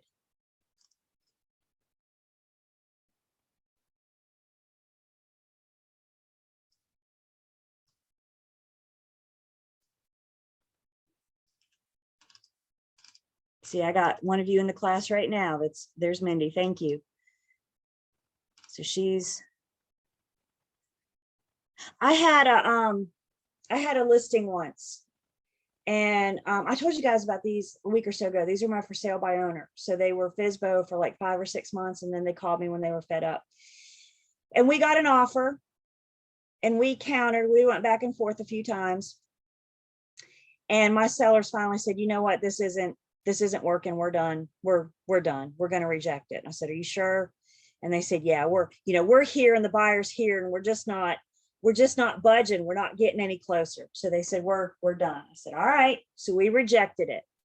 Remember, you guys, a rejection, it's dead on the table. There is no going back. Guess who called me the next morning with a change of heart? My seller slept on it. They called me bright and early and said, "We changed our mind. Can we accept that offer?"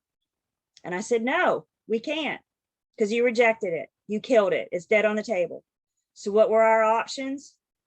We can now present an offer to the buyer with those exact same terms. We presented a brand new offer with those exact same terms. Once it's rejected, there is no bringing it back. It's dead on the table.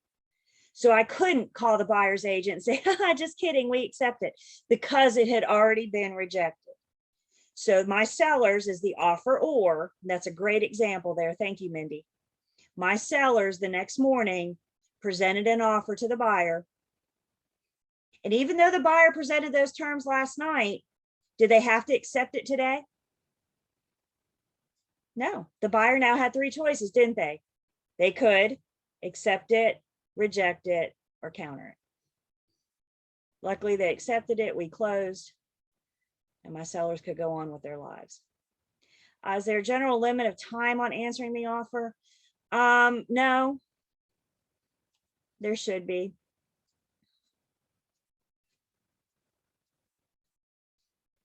Questions on this so far? Again, we're going to see this again in Unit 10. We're going to get a little bit more in depth on this in Unit 10. I call it the line. Draw the line. We'll talk about the importance of drawing the line in Unit 10.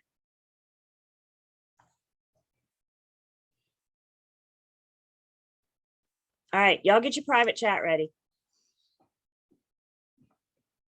Can a rejection be verbal? Sure. Will verbal stand up in a court of law? I mean, you could call them and say, "We reject." You just don't have the documentation. I would follow up with an email. Because if you got verbal, you got what? Nothing.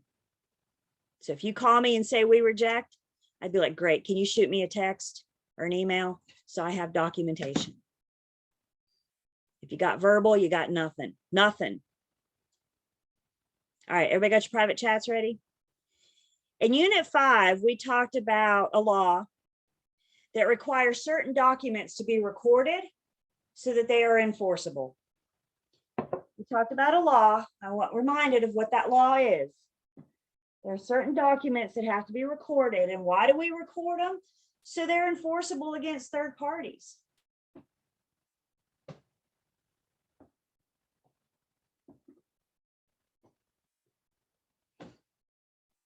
And it looks like most of us remember our old friend Connor. Remember Connor back in Unit 5? Connor says we record certain documents so that they're enforceable. In Unit 9, we meet the statute of frauds.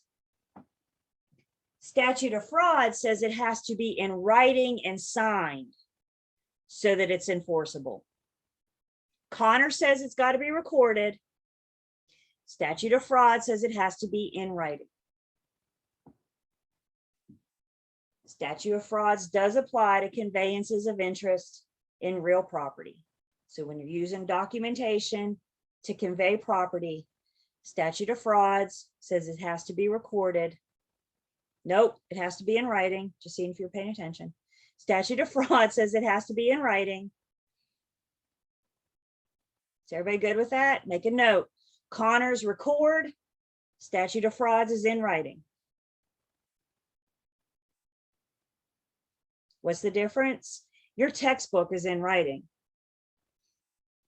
Is your textbook at public records at the county courthouse? Probably not. Statute of frauds says put it in writing, get it signed. Connor Act says take it down to the courthouse and put it on public record.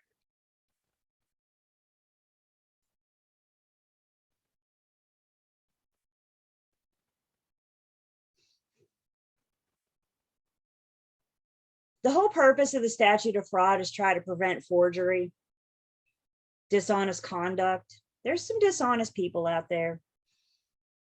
So if we can get it in writing and signed, that's why we have notaries, people that witness your signature.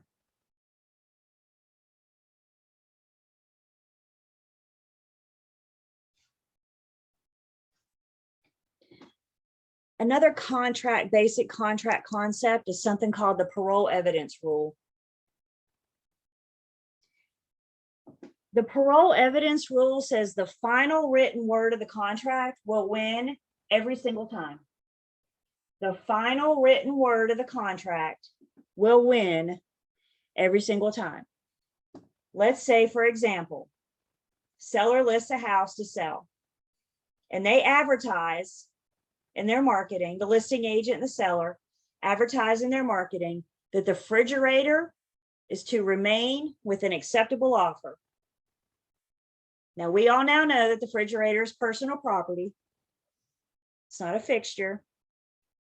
But the seller says in their ads, refrigerator to remain. Buyer looks at the property with their agent. They say, wow, this is a nice property. Hey, if I buy this house, do I get this refrigerator? The buyer's agent says, well, the ads right here say you do.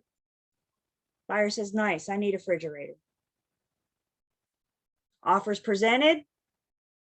Buyer's agent calls the listing agent and says, you're sure the refrigerator is going to stay? The listing agent says, oh yeah, my sellers are more than happy to leave it. Thank you so much. The refrigerator never makes it as an exception to personal property in the offer to purchase and contract. Is the seller legally obligated to leave the refrigerator? And parole evidence rule says no, because the final written word of the contract will prevail. Advertising doesn't matter. Previous negotiations don't matter. What the parole evidence rule says is the final written word of the contract will prevail. So because neither agent made sure that refrigerator was in the contract, the seller's under no obligation to leave it. Everybody good with that? Questions on that? Parole evidence rule. Kind of back to what we've been saying, isn't it? If you got verbal, you got nothing. You want to make it count, put it in the offer to purchase and contract. That's right. We may be buying it, going in together. I'll go in with you probably, because we're both at fault here, aren't we? Neither one of us said, where's the fridge? Why isn't it in the contract? I'd rather pay for half a fridge than have a disciplinary action at the North Carolina Real Estate Commission. I'm just saying. You make that decision for yourself. And you know that buyer is going to want a nice fridge. Parole evidence rule.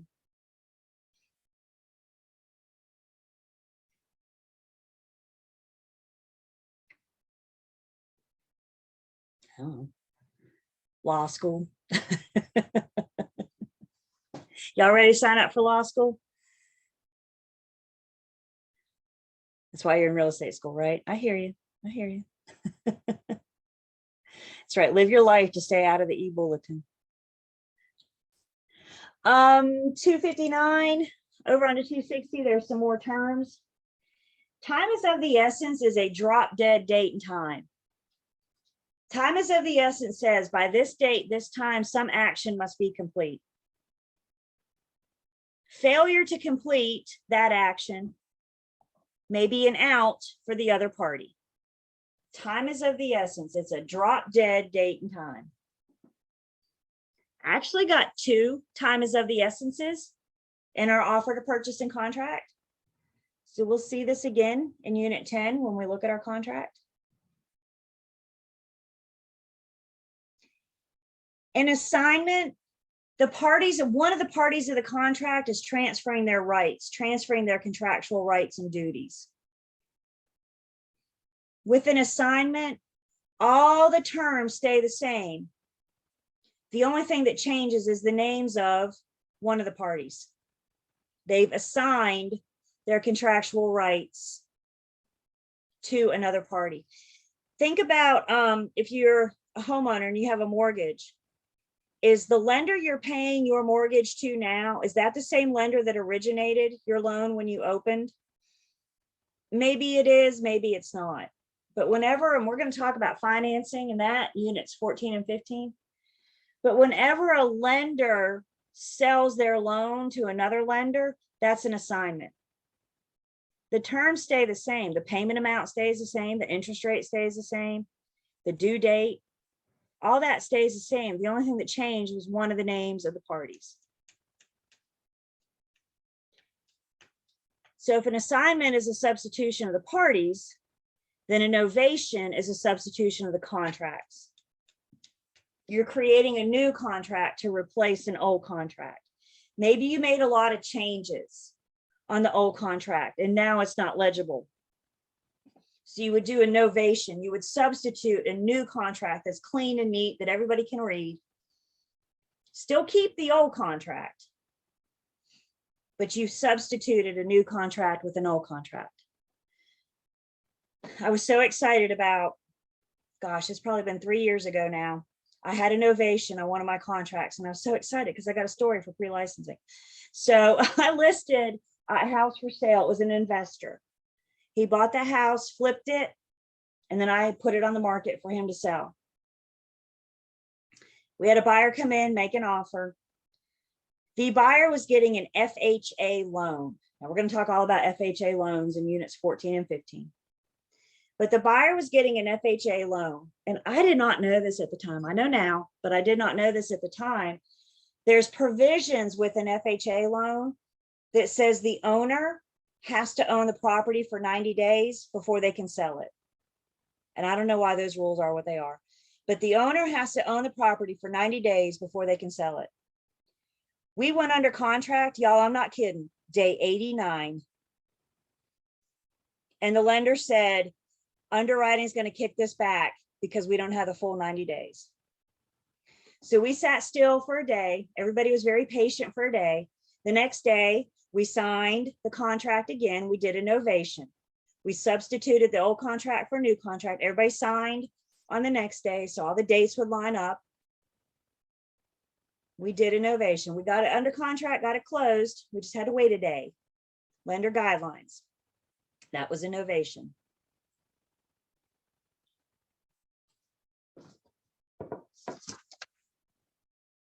And now I know FHA, you got to own for 90 days. Live and we learn, don't we?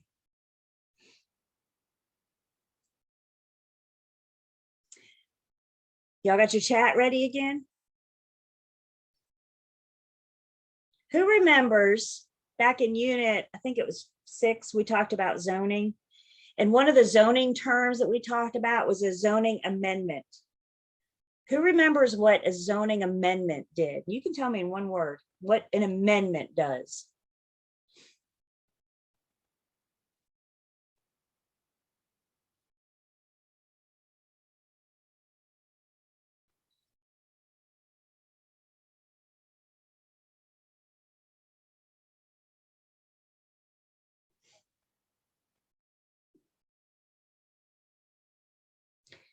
So an amendment, if you amend something, you are making a change. And in contract law, an amendment, you're changing an already existing agreement. We are under contract. For whatever reason, we decide to enter into round 2 of negotiations. Maybe we renegotiate the purchase price.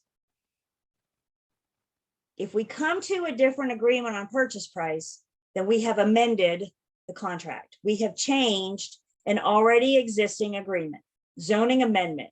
It's a proposal to change the existing zoning. So an amendment is a change.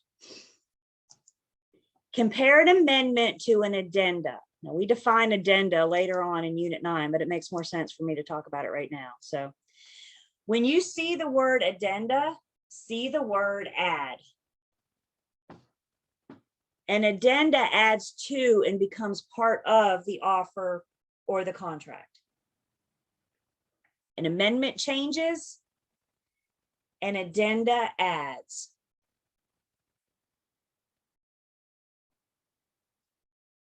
Novation is a substitution. You're not changing one thing, you're substituting a new contract. Remember in Unit 20, we looked at our lead-based paint hazard addenda?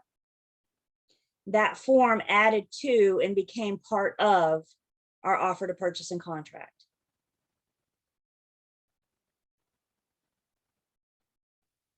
We have several addenda and a couple amendments that we will look at when we get into Unit 10. Unit 10 is our forms unit. You've been warned. So we'll talk about some other addenda, commonly used addenda and amendments that go with our offer to purchase and contract. An addenda is a change, an amendment adds.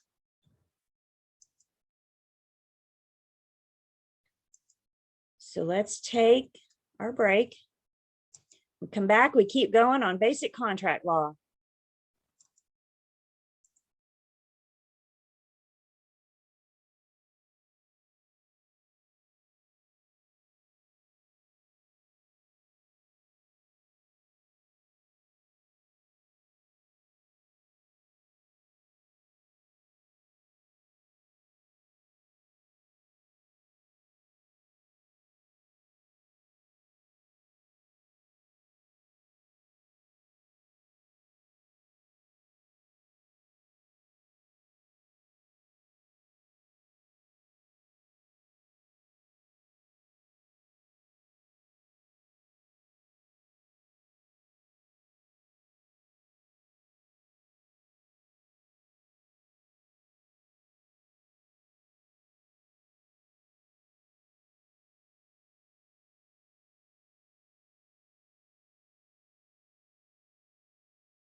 Okay.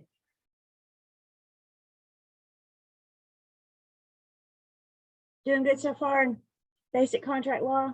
We'll be done with this soon.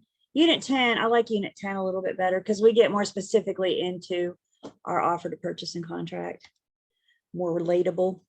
But again, since we're dealing with these things every day, we need to know how they work. We need to know enough when to tell our clients to call an attorney.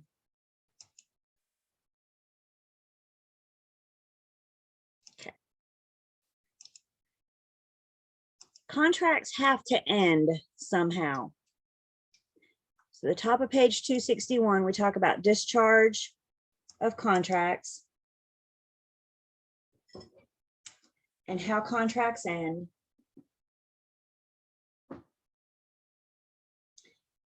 The big thing you need to know from this screen is that contracts can end by agreement of the parties. If the parties can agree to get into the contract together, then they can agree to get out of the contract together. They could agree to release each other from the contract. Maybe they do a novation. Maybe they substitute a new contract with an old contract. They modify the agreement, change any of the terms, an amendment. Accord and satisfaction is partial performance. Maybe one party can't perform fully as promised. So if I can't do this, then instead I can do that. It's a partial. It's not quite what I promised. Accord and satisfaction. And then back in the day, when we were still dealing with paper, the old way to cancel a contract was to literally take your red pen and write canceled across it. It's a pretty clear way that the contract was canceled. So the parties agree to get into the contract together. The parties can agree to get out of the contract together.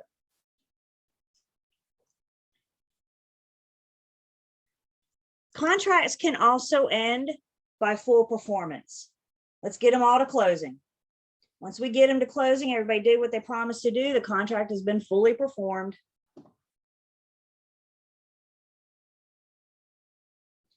Contracts can end due to impossibility of performance. One party can't do what they promised to do. Maybe we find out once we're under contract that the buyer can't get loan approval. If they can't get loan approval, they don't have the cash stuffed in their mattress. It's impossible for them to pay for this home. Mutual agreement, again, parties agree to get into the contract together, they can agree to get out. Operation of law, the judge can step in and discharge the contract, like we talked about earlier. The minor, or the person that was intoxicated, or the person that was under duress. That would be an operation of law by the judge. What if the seller went into bankruptcy and lost the property? The seller no longer owns the property, do they? Now it's the bank that owns it. That would be the operation of the judge. And then another thing that could end a contract is material breach of the contract. If either party breaches, if either party does or doesn't do what they promised to do or not to do, they're considered in breach. And when we look at our contract in Unit 10, we have remedies of breach spelled out. What happens if the seller's in breach? What happens if the buyer's in breach? So we talk about our material breach.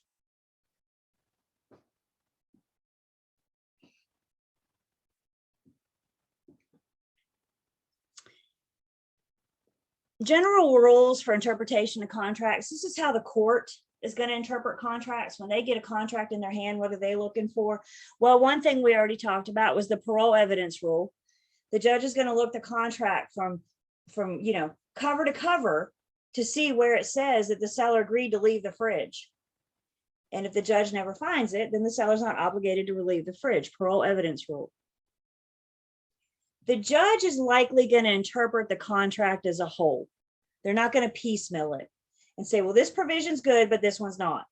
It's either a valid contract or it's not. It's interpreted as a whole. Words are going to be interpreted for their ordinary meaning. You guys are getting into real estate, and I think you might have already discovered we have our own language in this industry. When you start speaking broker, and one thing we like to do a whole lot is make an acronym out of anything that we possibly can, RPODES, for example. Our industry language, our industry jargon and vocabulary does not belong in the contracts that we're preparing for other people. We need to make sure that when we are filling out contracts on behalf of our buyers and sellers, for example, we're using their language, not our industry jargon. They need to be able to understand the terms. And if there's any ambiguous, unclear, uncertain verbiage in the contract, the judge is going to rule in favor of against the party that created it, against the party that put that ambiguous language in it. So again, be clear. Let everybody know, licensed or not, what this is, what you're saying. Because when the judge gets a hold of it, that's one way they're going to rule if breach has happened. So speaking of breach, there's some contract remedies. If one party breaches, what's going to happen to them? What's the remedy for the non-breaching party? And the first category of contract remedies is money damages. Money damages are a contract remedy in the event of one party's breach. Compensatory damages, the injured party is suing the breaching party for all of the money they paid as a direct result of this contract. So let's say in real estate, you're a buyer, you paid for the home inspector, you paid for the appraisal. The seller breaches, you could go after the seller for compensatory damages. You could have the seller reimburse you for that home inspection, for that appraiser, because the truth is if you weren't under contract, you wouldn't have been paying that money. Compensatory damages are just meant to make the injured party whole. We're not going above and beyond for pain and suffering. With compensatory damages, you should be able to prove that you paid this money with like invoices, receipts, clear checks. You have proof. So the injured party can sue the breaching party for money they paid in connection to this contract. I'm going to come back to liquidated damages in just 1 second. Consequential damages are another type of money damages that the injured party will probably have to sue. These are, they're proven, they've occurred because of the failure of one party. It's kind of above and beyond the contract itself. But somebody did something. Let's say, for example, when we look at our contract in Unit 10, we're going to see that the buyer is responsible for any damage to the property that was caused by them or anybody they hire. So, for example, if the home inspector damages the property,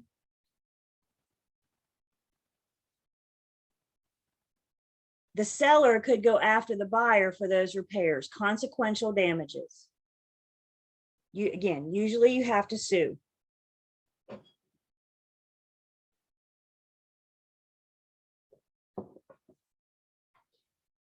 The other money damage we have is liquidated damages. Liquidated damages, you don't have to sue unless somebody doesn't do what they're supposed to do. Liquidated damages are agreed up front when we enter into the contract. So we agree as part of our meeting of the minds, as part of our mutual assent, if you breach, I'm going to get X amount. And what is X amount? Completely negotiable. So we agree entering into it, liquidated damages, the amount to be paid for breach that we agreed to when we entered into the contract. We got a couple liquidated damages. Those are our seller remedies. in our offer to purchase and contract in the event of the buyer's breach. Questions on the money damages, contract remedy money damages.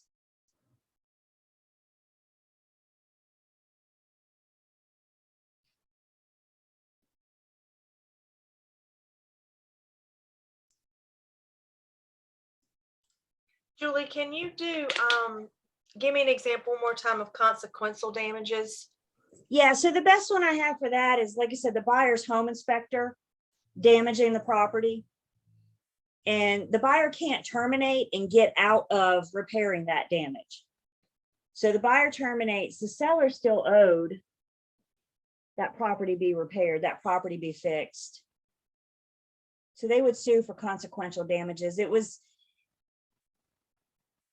It goes beyond the contract itself. It wasn't agreed on in the contract. It probably wasn't even discussed, but it happened. So now we gotta make it right.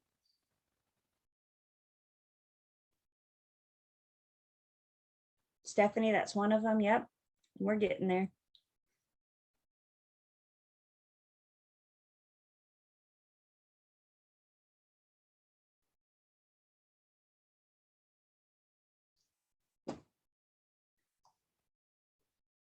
So money damages are one type of contract remedies. We have other contract remedies that are not involved with money. Money is not part of it. So another contract remedy we have is something called specific performance. And if you're being sued for specific performance, the judge could make you perform as promised. The judge could make you go through with the particular terms of that contract. Where we see specific performance the majority of the time, don't say words like always or never. Where we see it the majority of the time is the buyer suing the breaching seller. Seller breaches, says, I changed my mind, I don't want to sell this house. Buyer sues the seller for specific performance, and if they win, the judge can make the seller sell. The judge can make the seller perform.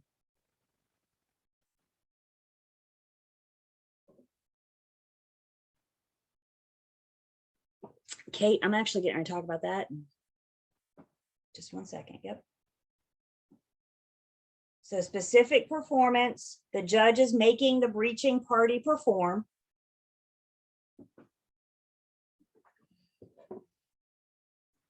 A rescission, if you're rescinding your contract, you're taking it back, you're canceling it.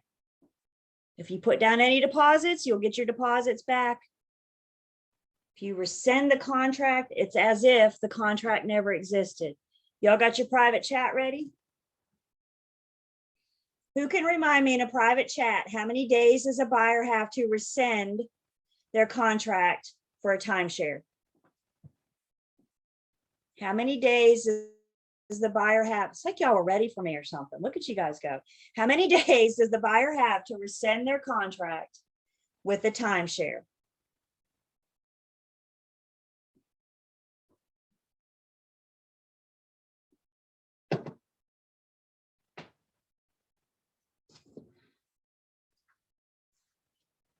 Y'all remember timeshare? What do you remember about timeshare?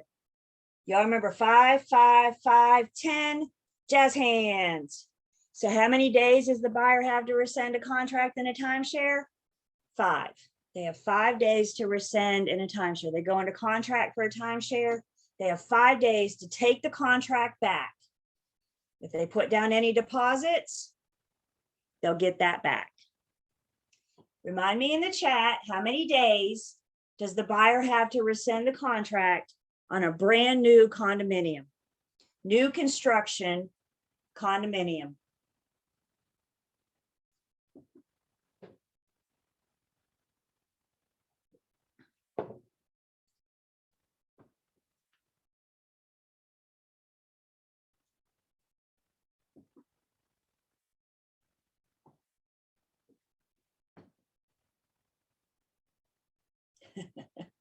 Hopefully we cleared that up, right? So in a brand new construction condominium, the buyer has 7 days to rescind. 5 for timeshare, 7 for new construction. Don't second guess yourself. Okay, that's what we're doing. They're rescinding the contract. They entered into a contract, they're obligated, but there's a recession period. What's the recession period? It depends on what you're talking about. 5 days for a timeshare, 7 days for a new condominium construction. Both of that's back in Unit 2. If this is brand new information to you, you may want to go back and review Unit 2.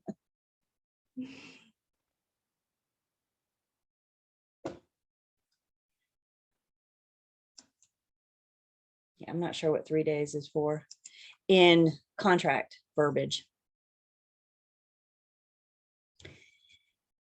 The last thing is not a remedy, but just to mention it real quick, there's something called the statute of limitations. The statute of limitations is how long you have to sue somebody, and that time varies. I have no time to give you. But anytime you want to bring a lawsuit to somebody, once the statute of limitations runs out, you've lost your right to sue. Your right to sue is expired. Bottom line, if you're going to sue somebody, do it sooner rather than later. Because once your statute of limitations is run out, not to confuse with statute of frauds, not to confuse with Connor Act. Statute of limitations is your how long you have to bring a lawsuit.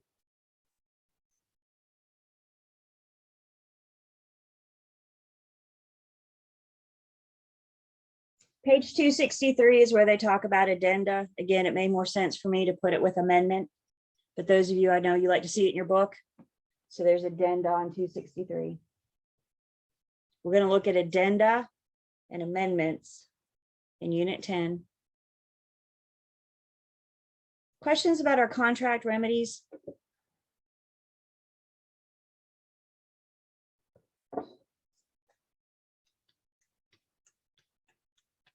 Question came in with built homes. Is there a recession period? Nope. The only one we know about is new construction condominiums. That's the North Carolina Condominium Act of 1983. Does that sound right?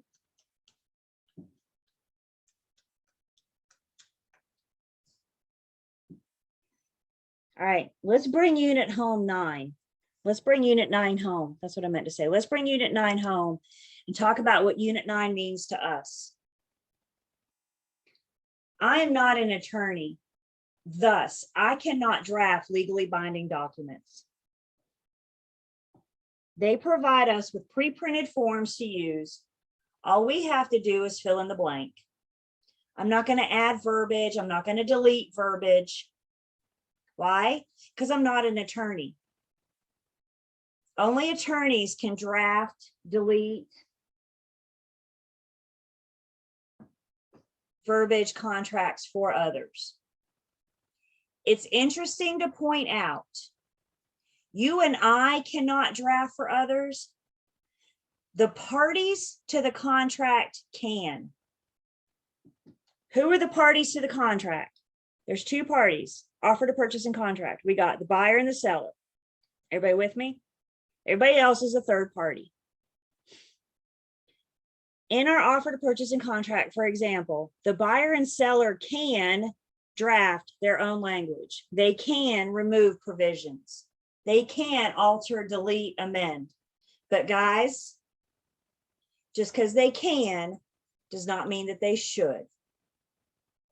If your buyer or seller is whipping out their red pen going, oh, I'm going to make some changes to this, we need to get them to an attorney. They don't know, they don't understand the legal consequences. If you change this, what happens to the contract itself? I cannot give them that advice because I'm not an attorney. So just because they can draft the parties to the contract, please hear me when I say it does not mean that they should. We should always advise them to talk to an attorney if they start talking like they're going to delete, change, amend, whatever. And contract law says anytime there's a change or an addition, anytime something's different, it needs to be dated and initialed by all of the parties. Remember last week we talked about having 20 sellers? you had 10 heirs and all 10 of those heirs were married. I got 20 people that got a show. There's 20 sellers in that contract. And if you make a change, I don't care how small it is, any change, then all 20 of those people have to initial and date the change.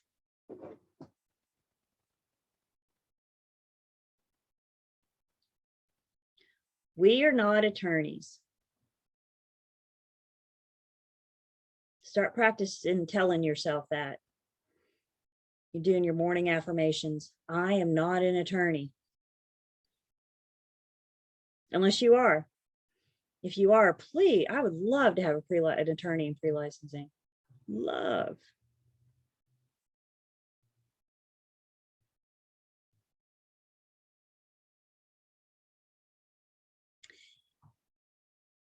The last piece of Unit 10 is about auction sales. Has anybody ever been to an auction, a real estate auction?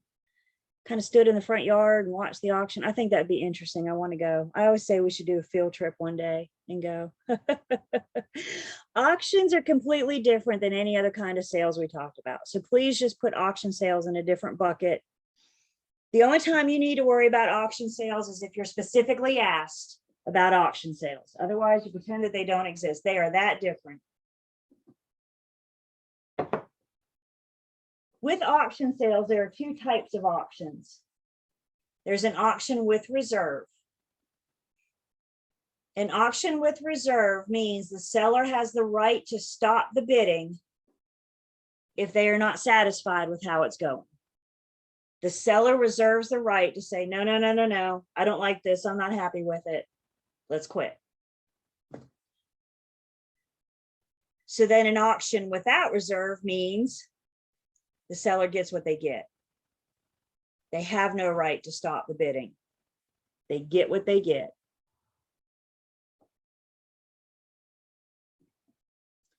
Once that gavel comes down and the auctioneer says sold, boom, we are under contract. The auctioneer binds the seller. Say going once, going twice, sold. Congratulations, we're under contract. Obviously, the very next step is going to be to do what? Put that thing in writing. But after that gavel comes down, the seller can't say, no, no, no, I'm not doing this. The seller hires the auctioneer. They have an auctioneer license and a real estate license. Question came in, do they get a commission? I don't know exactly how they get paid, but they do get paid for their services. The seller hires the auctioneer.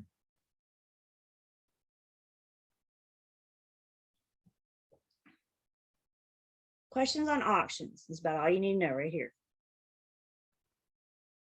If you need to know that.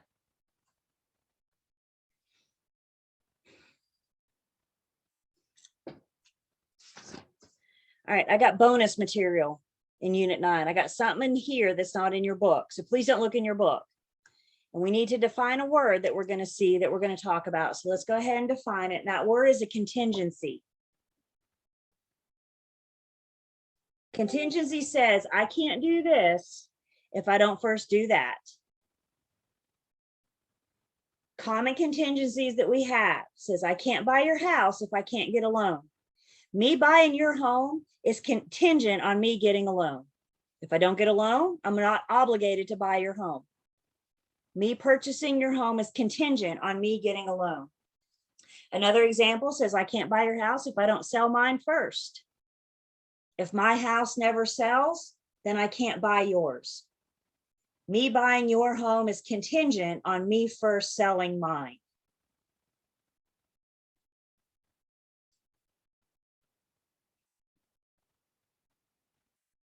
As it stands right now, there are no contingencies built in to our offer to purchase and contract. The parties can agree to add one.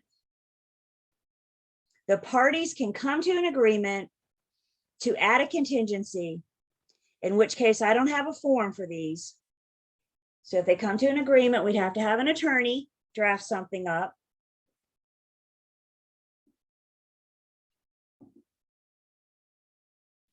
There are no built-in contingencies. You're exactly right. Contingencies aren't happening much in this market, but markets will change. So there are no, please hear me when I say, the parties can agree to add one. So can we have a contingency in our offer? Can we? Sure. If the buyer says, I want this contingency, and the seller says, okay, I accept, we've added a contingency, right? So please don't get that contingencies are bad and they're never there. They can agree. The parties can agree to do whatever they want to. And if they choose to add a contingency, they're welcome to do that. Questions on that? That was your bonus slide for Unit 9. And I can't draft a contingency, by the way, because again, I am not an attorney.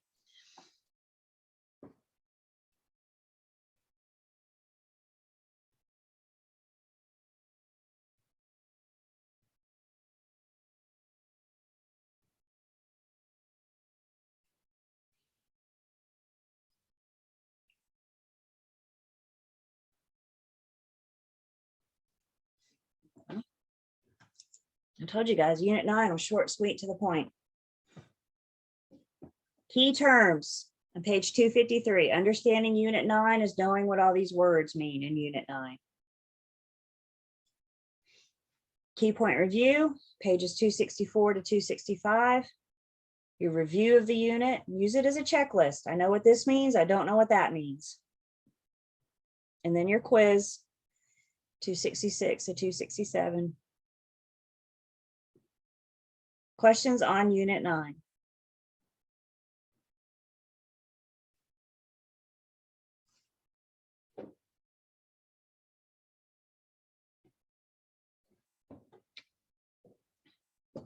Right, big deep breath. Unit 10, rocking and rolling. By the way, I consider Unit 10 about the halfway point. So when we get done with this, Unit 10 is specifically about our sales contracts and practices. The star of Unit 10 is our offer to purchase and contract. But of course, as you can imagine, we've got a few things to talk about before we can look at our contract. So in Unit 10, we're going to discuss the most common form, the most common offer to purchase and contract that we use. We're going to talk about some sales contract procedures like presenting offers and handling multiple offers. And then we're going to talk about some alternative land conveyance methods, some other ways to convey property.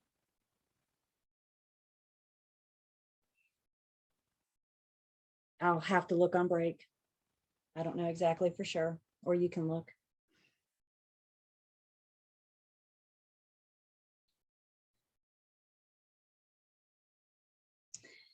So let's talk first specifically about standard form 2T, offer to purchase and contract. You don't necessarily need to know 2T, but know that that's how it's referred to somehow, sometimes.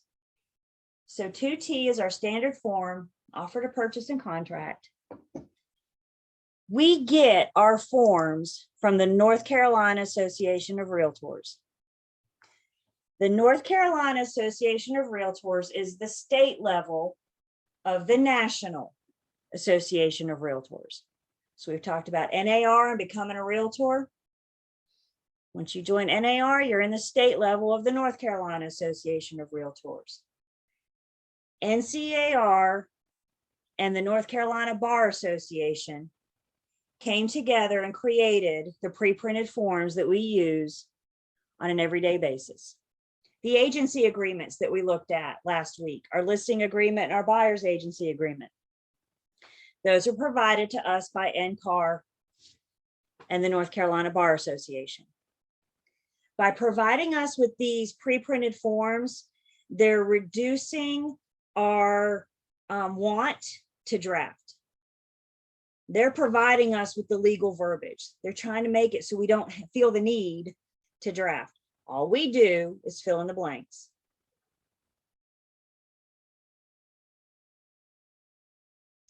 It's of my opinion that the offer to purchase and contract is the most important form that we use in a real estate transaction. Because the offer to purchase and contract legally binds the buyer and the seller to each other. The offer to purchase and contract legally binds the buyer and the seller.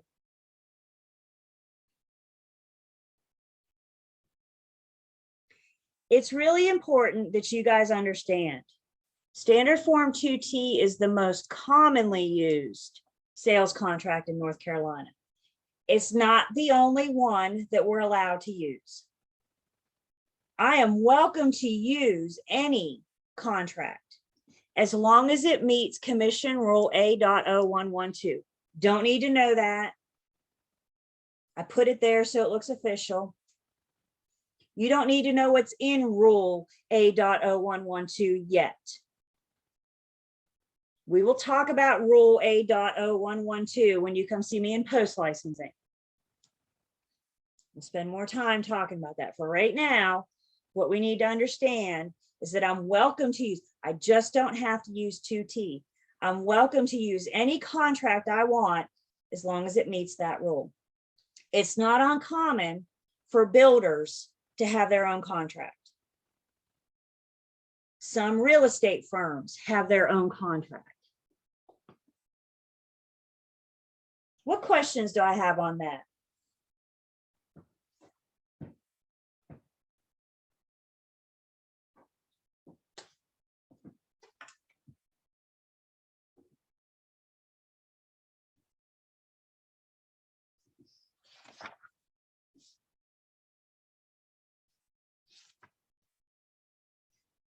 Okay. So we just said the parties to the offer to purchase and contract, there's two parties. And those two parties are who? The buyer and the seller. Everybody good with me there? Buyer and the seller are the parties to the offer to purchase and contract. We do not belong in the offer to purchase and contract. We are not a party to the contract. Why would you use one more different than the, again, a lot of builders have their own contracts, for example.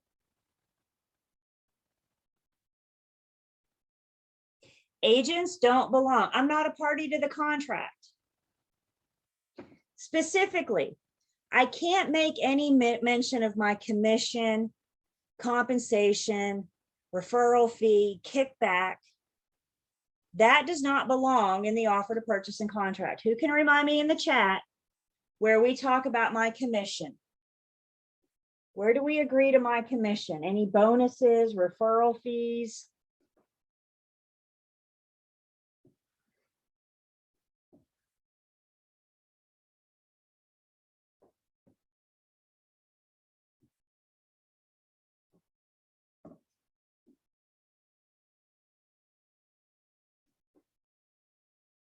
Yeah. A couple of you, if I could just tighten up, the answer we're looking for is the agency agreement. Because remember, we talk about our commission, not just in the listing agreement, but we also talk about our commission in the buyer's agency agreement. So let me just tighten that up a little bit for a few of you. Our agency agreements, listing and buying, discuss our commission. Everybody good with that? Would it surprise you guys if I've told you there have been cases, there have been complaints down to the commission where an agent tries to slip themselves in a $500 bonus in the offer to purchase and contract? They think, I've worked really hard and here's a blank, so I'm going to give myself a bonus. Do you think they're still practicing today?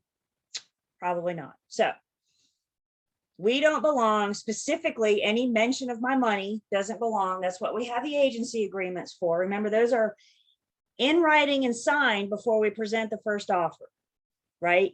So before we get to this point of presenting the offer, we already have commission agreed to. The other thing specifically, I cannot put in the offer to purchase and contract is any attempt to protect my liability. I can't put something in there like, for example, agent unable to disclose material facts. That's not going to get me out of trouble. We always have a duty to disclose material facts. So big picture, you and I don't belong. Specifically, No mention about our commission. Or no liability disclaimer of the broker.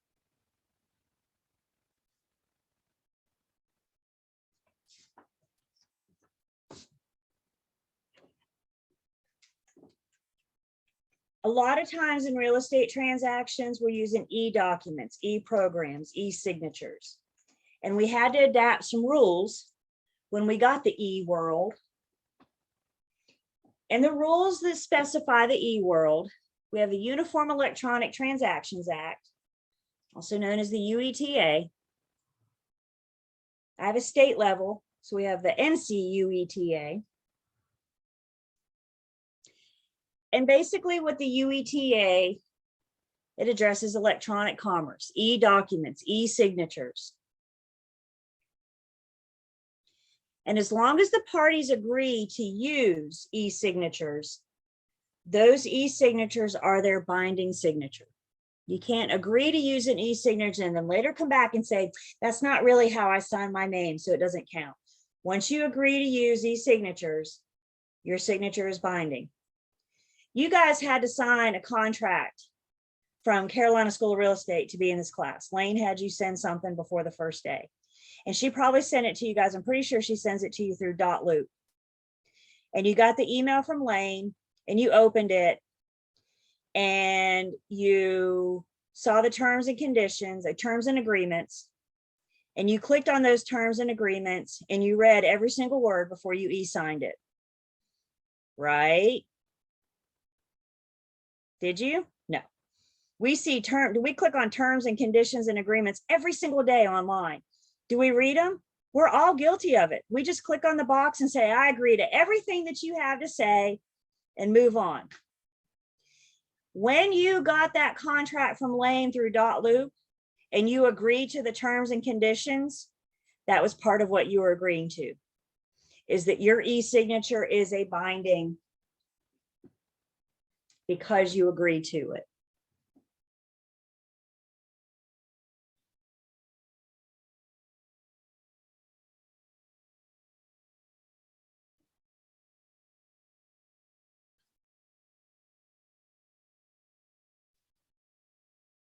Okay.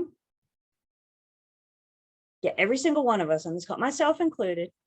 I have this conversation with you guys and say, I'm going to do better and I'm going to start reading. And then I get, man, who can read that stuff? I don't know. Have y'all ever tried to read it? Just y'all be careful what you're clicking to and agreeing to.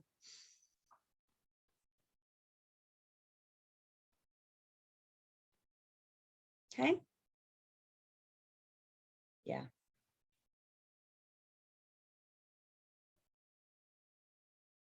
That's right. 50 pages just to use the website. Who has time for that? All right. Let's talk more about this. We're leading up to our next big discussion. So this is a review. Offeror makes the offer the offeree. Everybody good? Offeree always has three choices, and here it is in writing for you. They can either accept it, reject it, or counter it.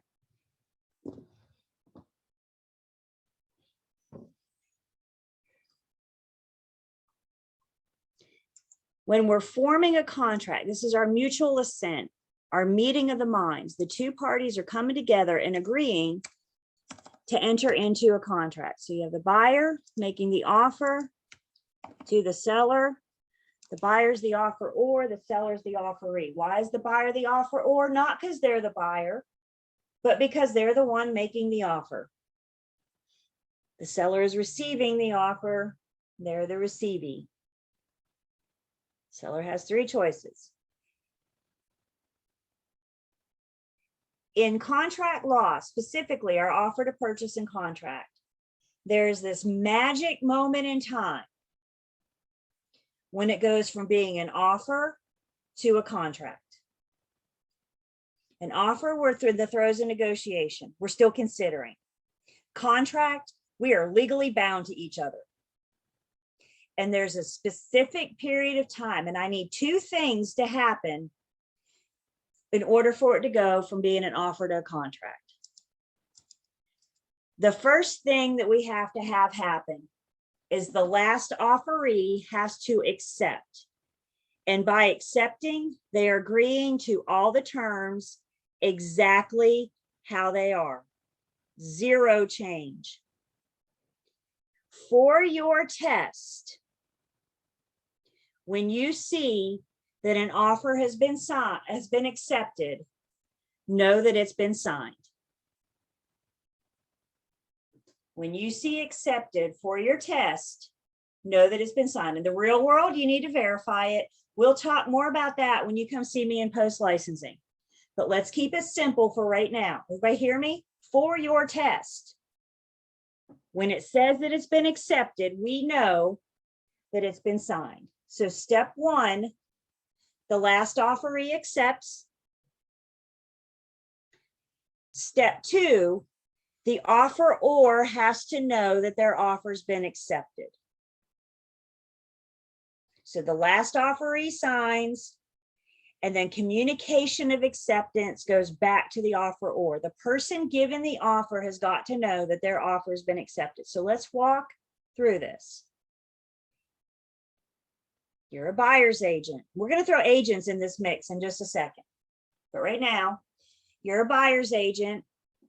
Your buyer says, oh my God, this is the one. Let's write it up. So you proceed to gather the information to fill in the blanks. You have your pre-printed offer to purchase and contract, and you fill in the blanks. Once you write the offer, once you fill in the blanks, you have your buyer sign it. The offeror has to sign an offer before they can present it. The offeree needs to know they're serious. If you get an offer that's not signed, how serious are they? What's that really mean? So the offeror writes it up, signs it, and then presents it to the offeree. The offeree has three choices. The offeree can accept it, reject it, or counter it. Let's just pretend for simplicity they accept it in this case. So the offeree looks at it, the seller looks at it, and they say, this is perfect. This is the dream offer. I would never expect anything else. So the offeree signs it. Everybody with me? The buyer's already signed it before they presented it. The offeree gets it and says, perfect, now I'm going to sign it. The offeree signs it. At this point in time, am I under contract? The seller has signed it. Am I under contract? Not yet. I'm close, but not yet. Once the seller signs it, communication of acceptance has got to cross the line. Communication of acceptance has to cross the line. The buyer, in this case, the offeror, needs to know that their offer was accepted. Their offer's been signed. Now I have both parties' signature, and communication of acceptance has crossed the line. After break, we're going to talk about how we can communicate acceptance, acceptable forms of communication. But this is the magic moment in time, that exact precise moment when it goes from being an offer to a contract. The last offeree accepts, and communication of acceptance crosses the line and goes back to the offeror. Questions so far?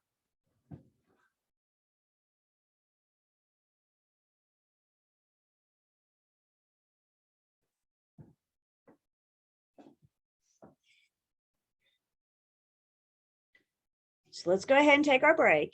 We come back, we're going to throw agents in. We're going to talk about what that looks like. And then we're going to talk about acceptable forms of communication. And Bob will answer that as soon as we come back.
Okay.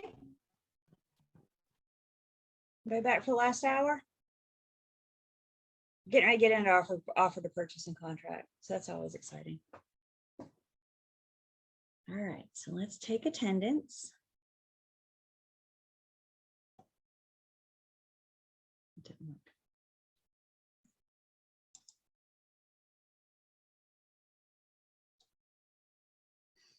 Okay, so this moment in time, when it goes from being an offer to a contract, and we need to be able to tell our buyers or sellers whether or not they're under contract or not. So we need to know, understanding the line, understanding when that communication crosses the line. Everybody good so far? So you have the buyer as the offeror, the seller as the offeree. Buyer makes an offer, seller accepts. By accepts, we know that means that they have signed, and then communication crosses the line. That's the key. If you sign it, but don't tell anybody you signed it, you're not under contract. You sign it, and then communication crosses the line. You let the offeror know that you've signed. Everybody good so far? Okay. Let's throw agents in the mix. You got the agent working with the buyer. You got the listing agent working with the seller. Both parties have agents now. Communication to either party's agent is deemed communication to that party. When it comes to accepting an offer, communicating to me is just as good as communicating to my client. So let's walk through this again. You're showing property this afternoon. Buyer walks in the front door and says, dream home, let's write it up. You do your little happy dance. You go home, you start completing the offer to purchase and contract on behalf of your buyer. You fill in the blanks, you get the information, gather everything you need. Upon completing writing the offer, you send to your buyer to sign. Once your buyer has signed it, before we present it, we need to make sure I have my buyer's agency agreement in writing, right? I can write an offer on behalf of a buyer. I cannot present an offer on behalf of a buyer without a buyer's agency agreement. The listing agent the buyer's agent calls the listing agent and says, I'm emailing you an offer, or I'm texting you an offer, I'm snail mailing you an offer, whatever form of communication we agree to that we will talk about in just a minute. The listing agent calls the seller and says, we just received an offer, let's go through it. The listing agent tells their seller that they have three choices. They can accept it, reject it, or counter it.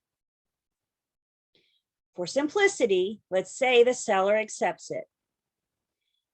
They accept it by signing it. The buyer signed it before we presented it.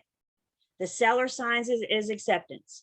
I now have an offer with two signatures on it, right? Buyer and seller.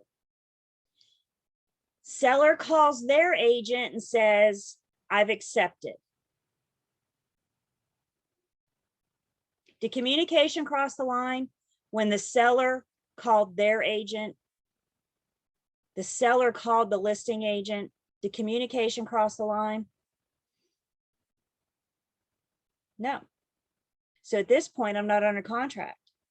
Communicating to me is the same thing. We're on the same side of the line over here. Everybody see that? Me and my seller are on the same side of the line. So the seller calls me and says, I've accepted. The next thing I need to do is call the buyer's agent and say, we've accepted. Now at this point in time, am I under contract? Listing agent calls buyer's agent and says, we've accepted. Once communication crosses the line, congratulations, you are under contract. As the buyer's agent, What's the very next thing I should do? As the buyer's agent, once I get that call saying the seller is signed, who do you think the next call I should be made? Yeah. Call your buyer, tell them the good news. Your buyer's under contract at this point, whether you tell them or not. Because communication to either party's agent is deemed communication to that party. Everybody with me? So once the listing agent called me and said, we've accepted, congratulations, you're under contract. I think as a courtesy, the next thing you should do would be to call your buyer and tell them the good news. What if your buyer calls you first? Never mind, I changed my mind. It's too late. You're under contract because communication of acceptance has crossed the line. That's right.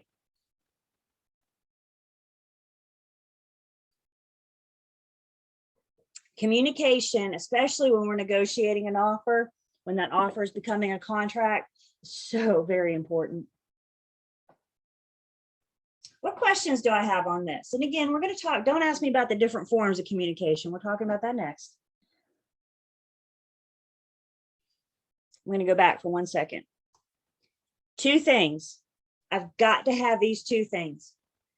The last offeree accepts, and then communication of acceptance has to cross the line. I highly recommend when you see these for practice questions, when you see this on your test, that you draw the line, because you're going to get a test question that's like this big, and I am not kidding. And there's a whole bunch of information in there, and there's going to be some counters. So if we throw some counter offers into it, right, the roles reverse. The offeror becomes the offeree. We counter again, the roles reverse again, and so on and so on. The reason why I always suggest you guys cross the line, or excuse me, draw the line, have your visual and draw it out, is because you need to see who the last offeree is, the last one that signs it, and then you need to see when that communication of acceptance crosses the line. And guys, it is way too easy to call them buyer and seller on your test. They're going to refer to them as offeror and offeree. So I highly recommend that you draw it out. Buyer receives it, receivee. They have 3 choices. They accept it, reject it, or counter it.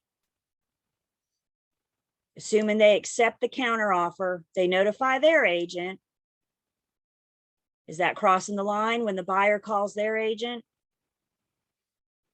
Nope, buyer calls their agent. And then the buyer's agent calls the listing agent. So everybody see that. Communication has to cross the line.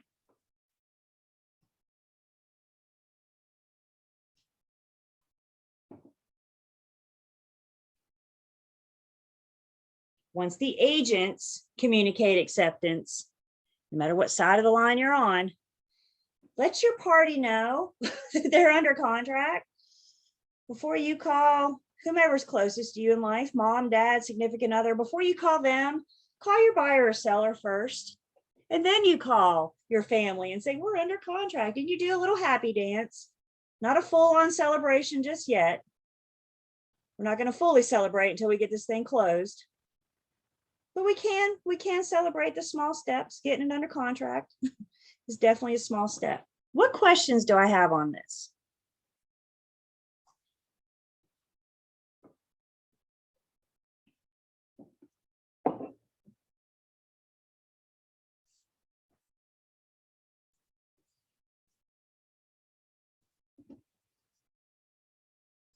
Again, when it comes to offer and acceptance, communication to the agent is just as good as communicating to that party. When you have agents involved, people buy and sell houses every day without the assistance of an agent.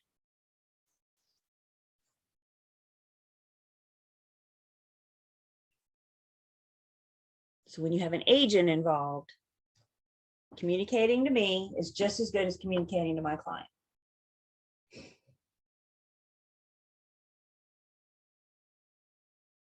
I like pictures. After oral agreement, can they change their mind and refuse to sign? You betcha, and that happens. So if you got oral, what you got? If you got a verbal agreement, what do you have? Absolutely nothing. So let's say you're negotiating and you're going back and forth via phone, right? You're not writing the offer. You wrote the offer and you presented it, but now you're negotiating via your phone. Let's just pretend. And where are we? Get rid of this. So we're on the phone. Seller makes a counter. The roles reverse. The seller becomes the offeror, the buyer's the offeree. The buyer says, yeah, that's fine. I'll accept it. If the buyer says, yeah, on the phone, what do we have? What do we have? We got nothing, right? So I got to get it in writing. What if we tell the seller that they accept orally, but the buyer never signs it? Again, if I got oral, I got nothing.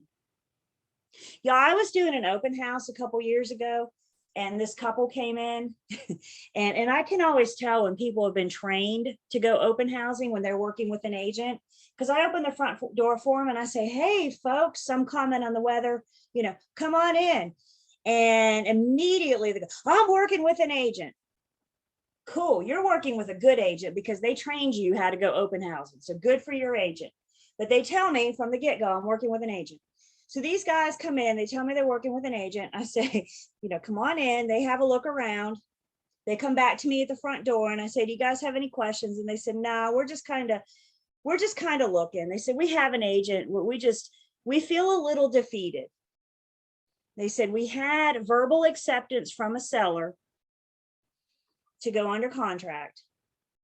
We had verbal acceptance. And before the seller signed, another better offer came swooping in. And the seller, by signing, accepted that better offer.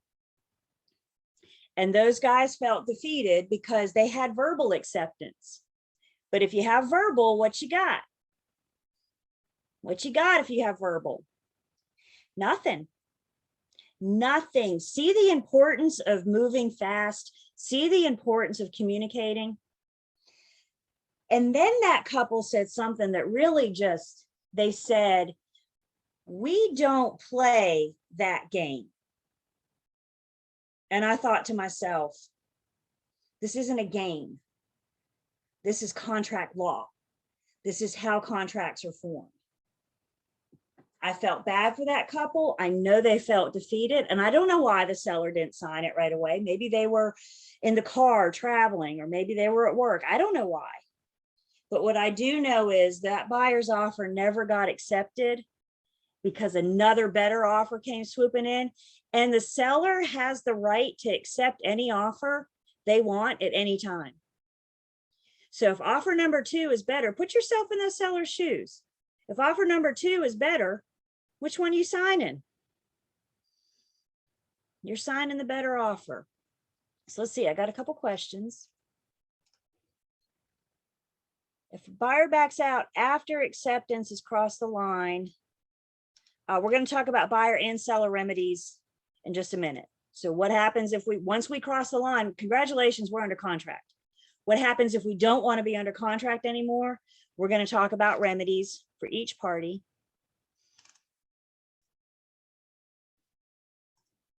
It's going to be tricky in the test, I agree, which is why I highly suggest you draw the line. You walk it back and forth.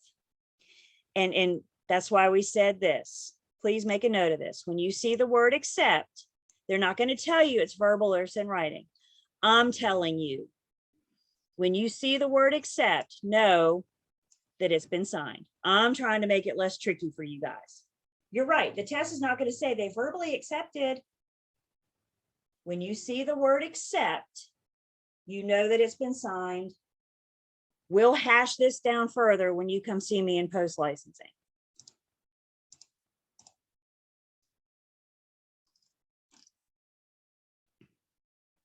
Other questions, comments?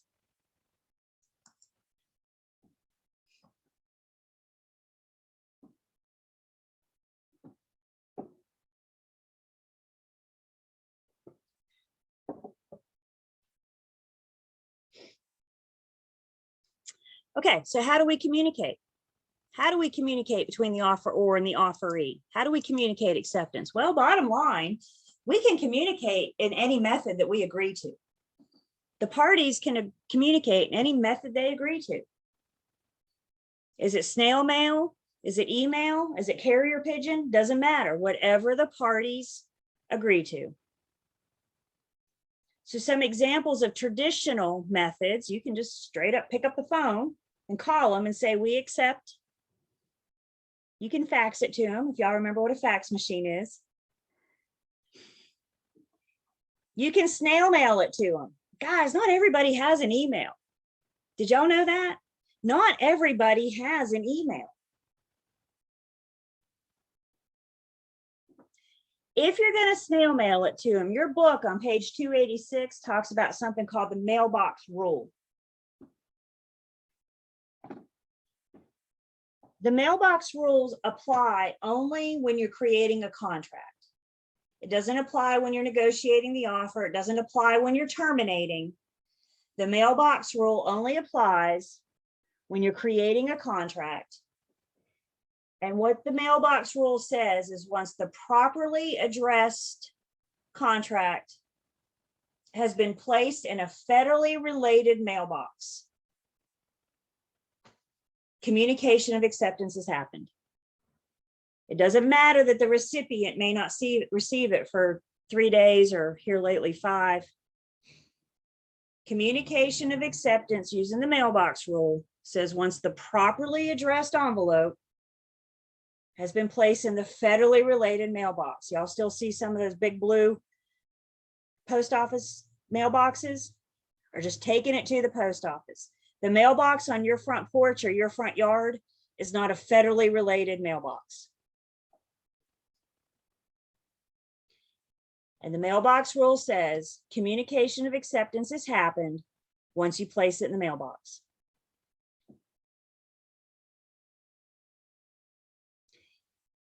So those are traditional methods today. We have electronic means such as email, text, e-signatures.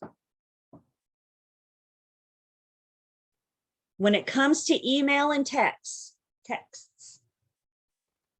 communication of acceptance happens when it hits the recipient's inbox. Not when I send it and not when you open it, but when it hits your inbox, communication of acceptance has happened. So here's the deal. Your test. I think you guys should draw the line. So you got the agent, you got the buyer, and the buyer's the offeror. Again, they're going to have counters. For simplicity, let's just say buyer makes an offer to seller, seller accepts it. Seller calls their agent and says, yes, I accept it. Seller calls their agent. At this point in time, am I under contract? The seller called their agent. We're not under contract. Now the seller's agent calls the buyer's agent. Has communication crossed the line? Now we're under contract. Your test, again, this problem is like this long. I'm not kidding you. It's like this long. Your test is going to say the listing agent called the buyer's agent and left a voicemail. Then they followed up with a text, and then they dropped the contract in the mail. All I need for communication of acceptance is the first time that it crosses the line. Everything else is just a follow-up, a backup. So when it says, okay, so I called you and then I texted you and then I mailed you the contract, what is the action that put us under contract? And if it is the first one, So what put us under contract? It's when I called you and I left you a voicemail. Hey, we've accepted. I look forward to working with you. Me following up with a text is just making sure you got my voicemail. And then obviously I need to get you the contract somehow, right? So I'm either going to snail mail it, email it, drop it off at your office. This is why these test questions are this long. Question came in, even if it's not in writing. For your test, it is in writing and it is signed.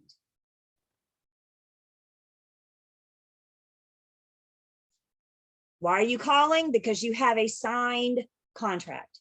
We have acceptance of the offeree, and then we're crossing the line. Those two things. Because of the length of information in these test questions, I really think you guys should draw the line so you can see it play out. What questions do I have on methods of communicating? Y'all, I mean, agents, we do it all the time. I'll email you saying, okay, yay, here's our signed contract. And then I follow it up with a phone call and a text, right? Because I want to know that you got it. If you ever get to do a deal with me, it's easier just to reply because I'm going to keep at you. I'm like one of those little annoying little gnats. I'm going to keep at you until I know that you got my offer, until you receive that email or text or whatever it was that I sent to you. Communication of acceptance is the first time that it crosses the line. Questions?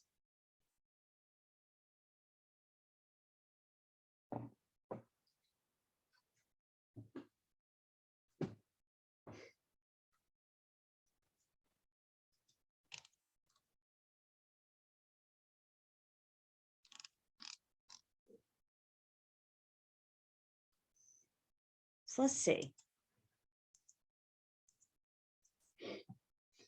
An owner offers to sell to a prospective buyer. The offer states that acceptance must be made by email message only. What is the only acceptable form of communication? Email message. Why? Because that's what the offer says. Okay, the parties can communicate in any way that they agree to. So the offer clearly says acceptance must be made by email. Instead, the prospective buyer leaves a phone message informing the seller that it's accepted and signed the offer. This offer has not been legally accepted. Why? Because we didn't agree to email or phone. We only agreed to email. When we look at our offer, we're going to see we have a notice page. And that notice page tells us how the parties want to communicate. Acceptance. Questions?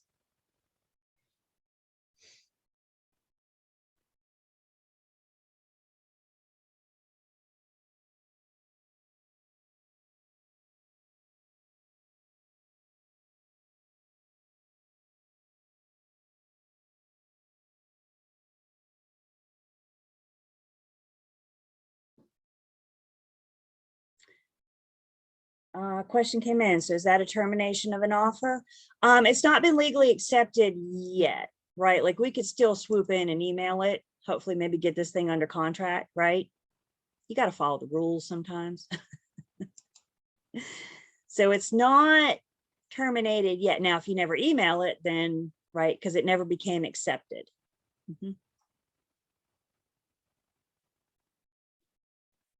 Okay, so that takes me into my next slide here.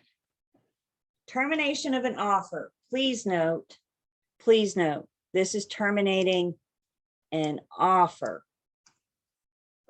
This is not terminating a contract. So what terminates an offer? Well, we've already said a rejection is a termination of an offer. A counter offer is a rejection with a but.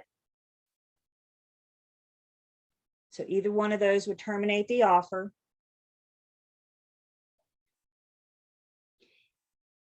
The offeror, who's the giver of the offer, can put an expiration date on their offer.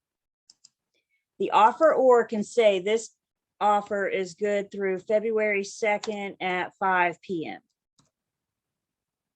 For example. If the offeree doesn't accept by tomorrow at 5 p.m., the offer's been terminated. If the offeror puts an expiration date on it.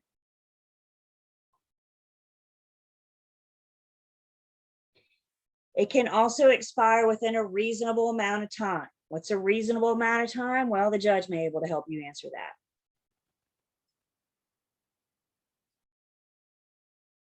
Question came in, so 5:01 is no good. That's right, because the offer expired at 5 p.m. tomorrow. 5:01, I have no offer. With the reasonable amount of time, the offeror, the giver of the offer, is free to reject their offer at any time prior to acceptance. The offeror is free to take their offer back at any time prior to acceptance. So if the offeror feels that we have gone a reasonable amount of time, then they just reject their offer. That's worth me saying again. The offeror is free to take their offer back at any time prior to acceptance. If you have a counter offer, now you have a new offeror. Everybody with me? Every counter changes the roles. The rules for the offeror and offeree apply no matter whose court the ball's in. So the offeror is free to take their offer back at any time prior to acceptance. And then death of either party, buyer or seller, may terminate the offer. When we read our contract, we're going to learn death is only an out when you're negotiating the offer. Once you're under contract, death is not an out. Death is only an out when you're negotiating an offer.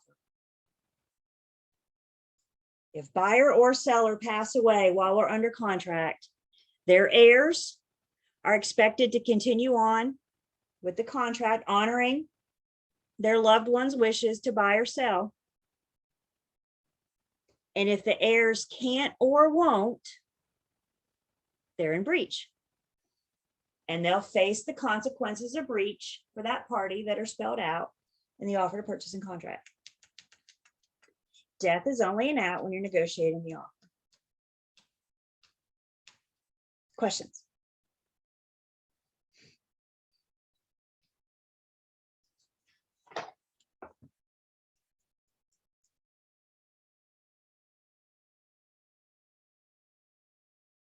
Okay. So we are going to go now and start looking at our offer to purchase and contract standard form 2T. We won't get through it today. So wherever we end today is where we'll pick up on Thursday. Please look with me, page 287 to 293 in your book.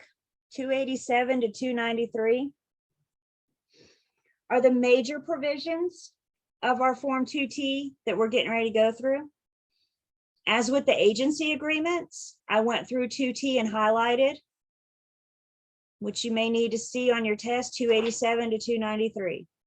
So these pages on 287, 293 correlate to where we're going now to talk about our offer to purchase and contract. Any questions while I'm pulling this up?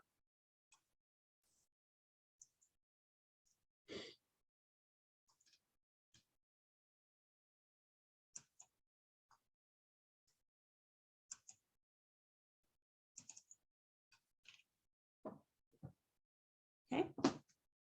So here it is, standard form 2T, offer to purchase and contract. Please note, this form serves as two purposes. It is an offer to purchase, and upon acceptance becomes a contract. Thank you, Forms Committee, for putting them all together. Some states have two forms, one to present the offer and a different one to create the contract. We get one. Thank you, North Carolina Forms Committee. The first provision of our offer to purchase and contract is hands down the most important. We're going to spend the next 2.5 pages defining things. If you don't do anything else with the offer to purchase and contract, look at the terms and definitions. And we're getting ready to go through it, of course. So the first 2.5 pages, that's what helps you understand the terms of the offer. This is what helps you put words in your mouth to explain it to your parties, to explain it to your buyers and your sellers. Guys, here's the deal. It's been my experience. There are exceptions, but it's been my experience for the most part. Buyers and sellers are not reading this before they sign it. Buyers and sellers are trusting me to get through this. You know how many times I've sent an offer to a buyer or seller in dotloop for e-signatures? And I always say, look it over and let me know if you have any questions before you sign it. And 45 seconds later, that thing is sitting in my inbox signed. Are you telling me they read a 15-page document and e-signed it in 45 seconds? Speed readers. You do have readers out there, but for the most part, they're agreeing to the terms and conditions without reading. And that's why they have us, because we're explaining this stuff to them. Everybody good with me? Everybody good with that? They don't read. So terms and definitions, first we need to identify who the seller, who's the buyer. All of the sellers and their spouses, all of the buyers, anybody that needs to be on the deed. I need full legal names of all parties. Don't use Mr. and Mrs. My name is not Mrs. Ryan L. Campbell. If you're writing an offer for my husband and I, he'd be Ryan L. Campbell and I'd be Julie A. Campbell. We are two different people. What's the best way to get legal names? What's the easiest way to get full legal names?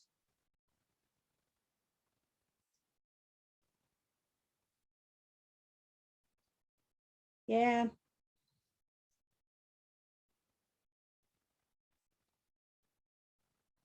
Ask to see their driver's license.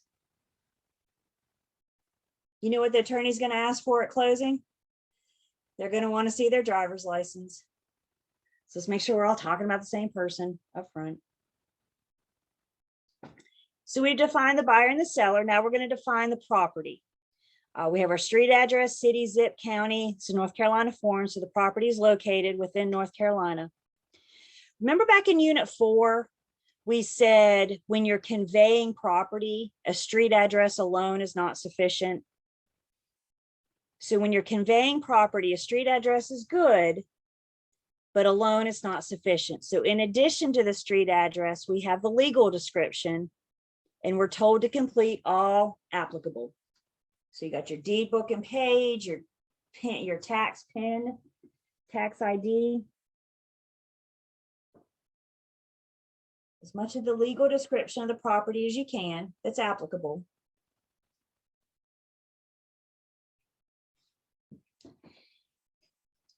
And then you got the purchase price. How much is the buyer willing to pay and the seller accepts? Paid in US dollars in the following terms. I'm actually going to come back to this. I feel like before we talk about this, we first need to talk about something called a due diligence fee, earnest money deposit. So let's hold off on this for just a minute and come back to it. Okay, we'll see this again in just a second. So the earnest money deposit is defined here. The earnest money deposit is a deposit made by the buyer upon acceptance. Once we go under contract, the buyer pays an earnest money. They make a check, they send a check out to an escrow agent. The escrow agent holds the earnest money in their trust account for the duration of the contract. The earnest money deposit shows the seller, the buyer makes the earnest money deposit. It shows the seller the buyer's good faith. The earnest money deposit shows the seller, this is a serious buyer. They're really interested in buying your property. They're willing to put this much money in escrow. It shows the seller, the buyer's good faith. The earnest money deposit is completely negotiable. There is no formula. There is no amount. Please let me talk. I'll get there, I promise. The earnest money deposit is whatever the buyer is willing to offer and the seller is willing to accept. Completely negotiable. So if the buyer offers 0 and the seller accepts 0, what's the agreed upon amount of the earnest money deposit? It is, that's right, 0.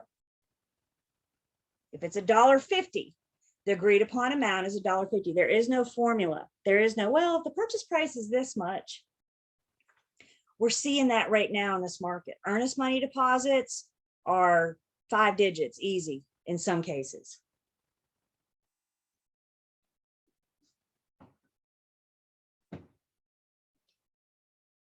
If we make it to closing, the earnest money will be credited back to the buyer. So if we make it to closing, they've already paid this money once, they don't have to pay it again. Think of this as almost like a down payment.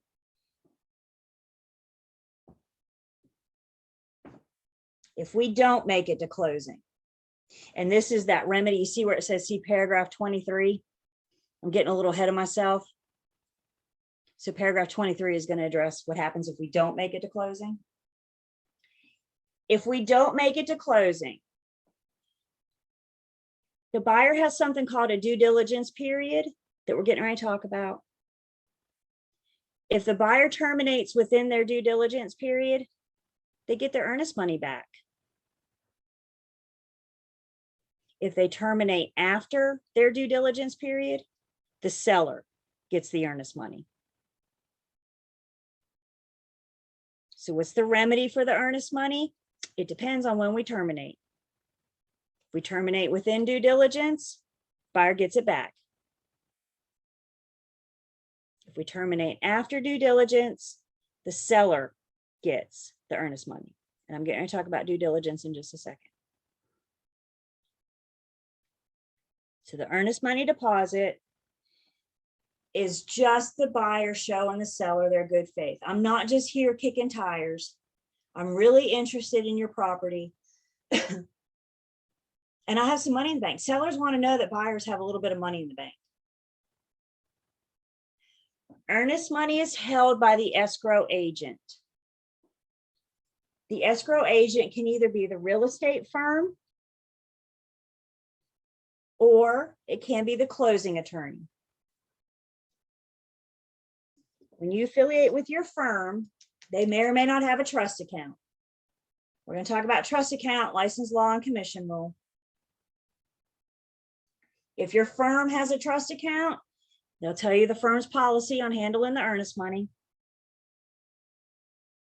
If your firm doesn't maintain a trust account, we'll let the closing attorney hang on to the earnest money. We need a third impartial party to hang on to it for us. Questions so far on earnest money? Again, we'll spend more time on the trust account, so hold off on that until we get to license, law, and commission rule.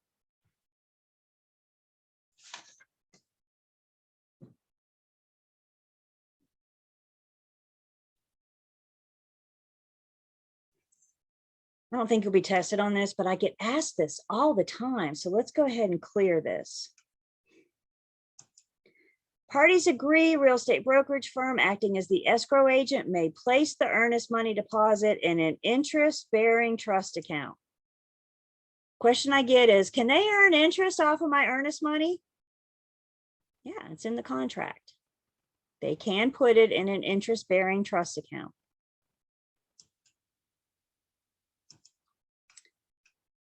Still defining things. Something referred to as the effective date. The effective date is that magic moment in time. And remember, I have to have two things happen in order for it to go from being an offer to a contract. The first one, the last one has to sign or initial, offeree signs or initial. And then such signing is communicated to the party making the offer. So our contract tells us the effective date is when the last offeree has signed it. And that communication of acceptance crosses the line and goes back to the offeror. So let's say it's late tonight, you're in the throes of negotiations. You find out you get your signature at, I don't know, 11:58 p.m. And you communicate acceptance at 12:01 tomorrow. When's your effective date? Your effective date is tomorrow. You signed it today. You have to have both steps. So your effective date is the end of the steps. Yep. And that's what we're going to look at. So the comments in your license law and commission rule appendix A, the comments talks about the trust account. And that's what we're going to look at when we get to the end of class.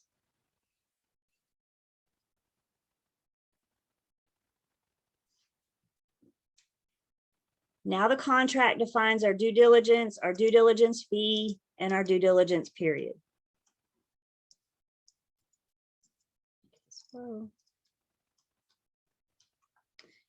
Due diligence is the buyer's opportunity to investigate the transaction, to decide whether in the buyer's sole discretion they will proceed with or terminate the transaction. The buyer gets a period of time to determine if they're going to follow through and purchase this property or if they're going to terminate. And that period of time is called the due diligence period. And we're going to define that in just a second. When we go under contract, the buyer's writing two checks. One is the earnest money made out to the escrow agent that hangs out in a trust account while we're under contract. The second check that the buyer writes is the due diligence fee.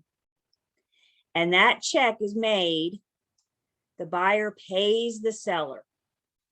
The buyer writes a check to the seller for the due diligence fee. That amount is completely negotiable. There's no formula, whatever the parties agree to.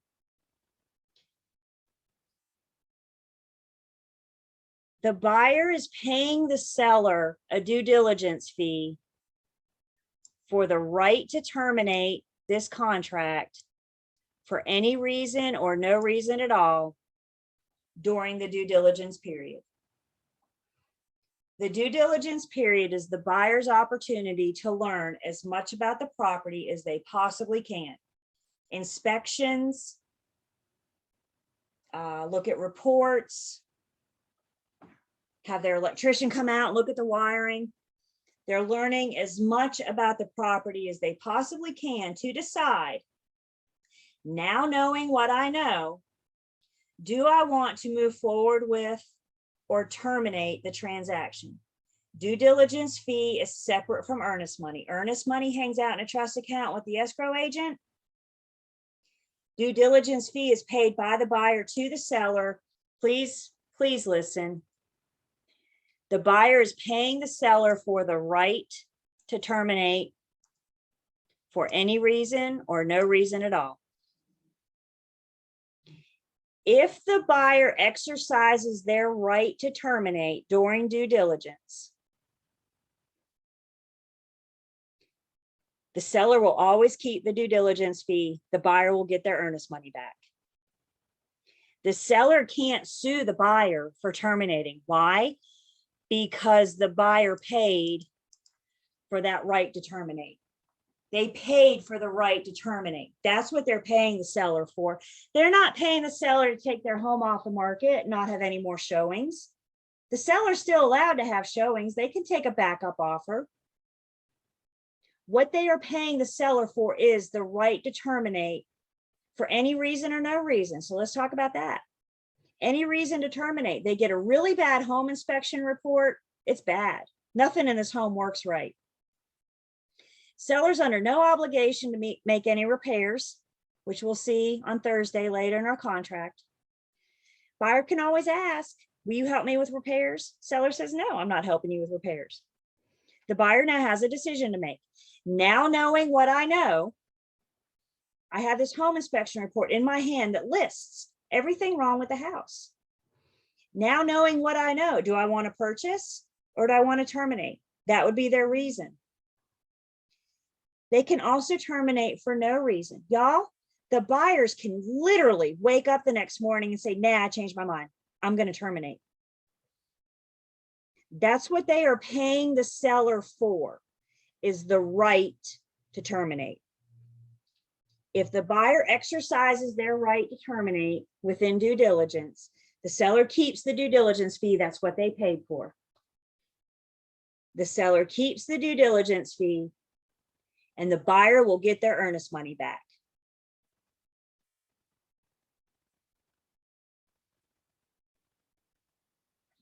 The due diligence period is a negotiated time. The due diligence period is 5 p.m. on this date.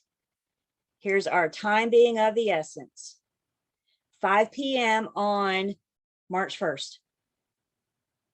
At 5:01 on March 1st, the buyer has lost their right to terminate. The buyer's due diligence period is a time is of the essence, drop dead date and time. So we go under contract, do your little happy dance, and then look at your buyer and say, I need 2 checks. Hopefully you've already had this conversation with him before you go under contract. But you say, I need 2 checks. I made one made out to the escrow agent, and I need another one made out to the seller. Both are credited back to the buyer at closing if we make it to closing. Both are credited back. So let's see, I'm going to go back and get some questions. Due diligence fee common, every single transaction I've ever been part of. If the property doesn't appraise, we'll talk about appraisal, but remember, there is no contingency. So if the property doesn't appraise, that's not an out for the buyer. If they terminate, they lose their due diligence and they'll get their earnest money back. Both fees are credited back towards the purchase price. Absolutely. Again, we'll see that in just a second. Average due diligence period is all negotiable. Anytime you see a blank, it's negotiable. As a buyer's agent, I would always get with my lender first and find out how much time they need, because the loan process is hands down the longest part of the contract to closing process. So once you've worked with a lender a few times, you get an idea for how they work. But if this is a brand new lender to you, pick up the phone and call them and say, how much time do you need to get the appraisal back?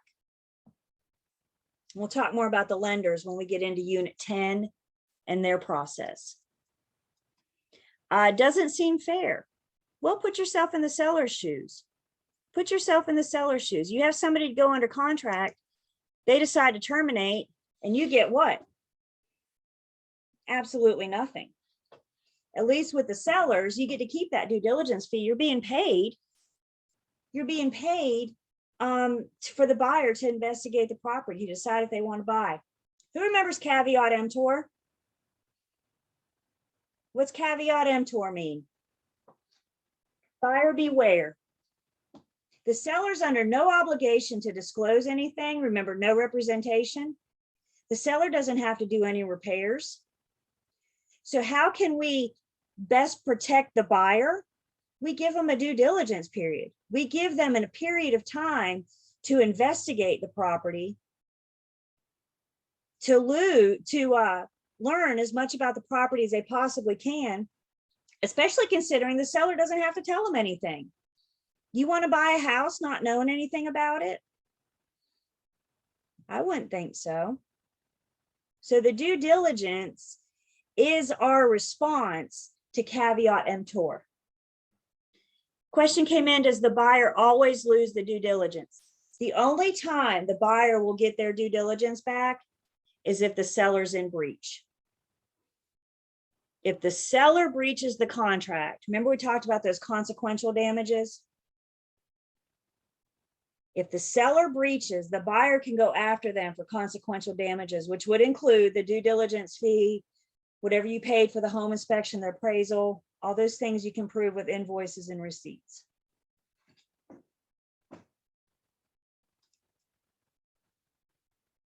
You can get an extension on due diligence. You can ask for an extension. The seller's under no obligation to grant you an extension. You can always ask. My suggestion is try to get yourself enough time up front, understanding the seller does not have to grant you an extension. If you were the seller and your buyer asked for an extension, if I were the seller and my buyer asked for more extension, I'd ask for more money. Right? So we can negotiate that. That would create an amendment. If you want more time, I'll give you more time, but I want more money. I want more due diligence fee. So that may be a case where we do an amendment. So on due diligence, there's no way back. The buyer can't take back the offer. I mean, they can, but if they terminate within due diligence, they would lose their due diligence. If the buyer terminates for any reason or no reason during the due diligence, they will get their earnest money back. So again, they could have a reason to terminate. I've heard of buyers terminating because they drove by the house that evening and saw that the sun set in the backyard and decided they like to grill out. They don't want to grill under the sun. So they're going to terminate their contract. That's their right. That's what they paid for. They're paying for the right to terminate for any reason or no reason at all. So if I don't pay the fee, so you want to present an offer. I mean, you can present an offer with zero due diligence. If I were the listing agent, I would advise my seller not to accept it. But yeah, if the due diligence is zero, if that's the agreed upon amount, you still may have a due diligence period in which you still have an opportunity to terminate, but the seller doesn't have any money. So you want to do the inspection and not pay the seller anything? You want the right to terminate for free? Is that kind of what I'm hearing? Doesn't work that way. You pay for the right to terminate. The buyer pays the seller for the right to terminate.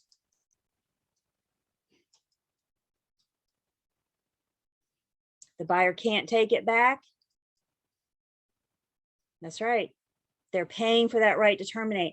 And if they terminate, why don't they get it back? Because they've exercised that right. That's what they paid for, is that right.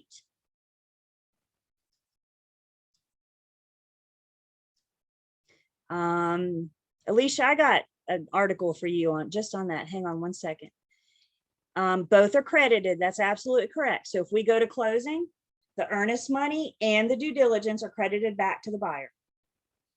So as long as we go to closing, nobody's going to lose this money, right? So the earnest money and the due diligence are both credited back to the buyer. You got an extension, that's good, but please understand the seller's not under any obligation to grant you that extension. So you should be grateful that you got that extension. There is no average due diligence fee in this market, y'all. I'm hearing about buyers paying $50,000 in due diligence. This is the market we're in. When it comes to this market, if you have, a listing with 20 some offers on it, it's not always the highest price that wins. There's other terms we can use to negotiate. Sometimes you can use the earnest money as leverage. Sometimes you can use the due diligence as leverage.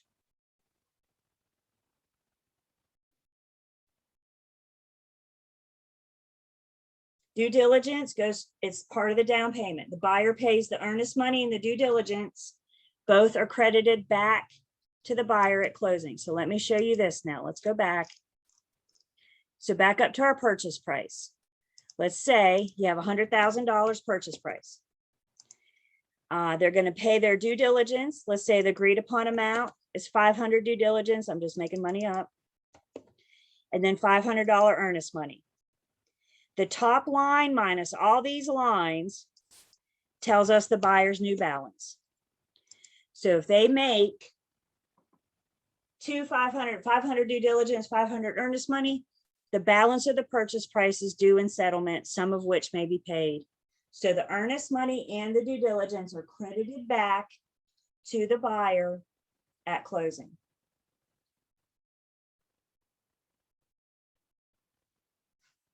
Money's not lost.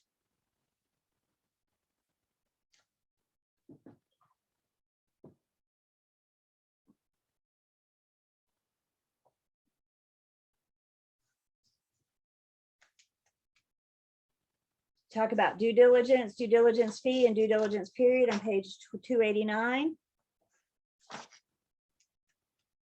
So you subtract it, not add it. That's correct. The agreed upon purchase price is $1,000. I put 500 down. I put 500 down. Now how much do I owe you?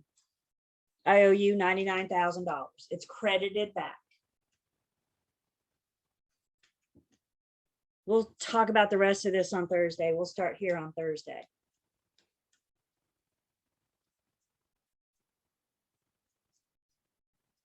So to recap, real quick, I got 6 minutes. I'm not going to leave any time on the table. Earnest money is good faith money. Earnest money sits in an escrow account. It shows the buyer's good faith. It shows the seller that the buyer is serious. Due diligence is paid directly from the buyer to the seller. The buyer cuts a check to Mr. and Mrs. Seller. That buyer's paying for the right to terminate. The right to terminate for any reason or no reason at all. The due diligence period is the answer to caveat emptor. The buyer has the right to do inspections and investigations, especially if the seller doesn't have to disclose anything. Seller doesn't have to tell you anything. You ready to sign over to buy a house for $200,000 if you know absolutely nothing about the property? Who keeps the due diligence? It's the seller's money. The buyer pays the seller. Tell your seller to get that thing in the bank today.